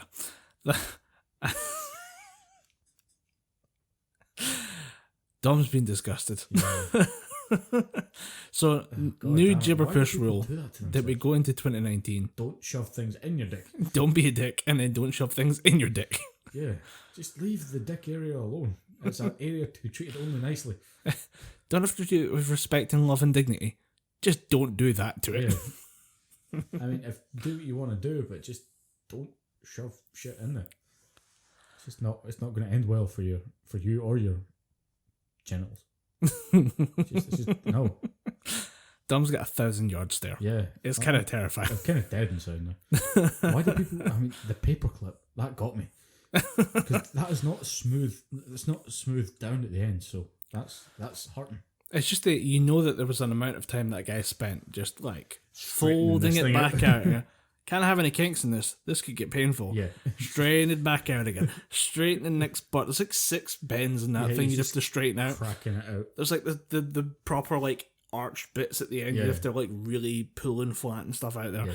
That You'd took have to time. just get a little toffee hammer and just bang out all the dents and the kinks.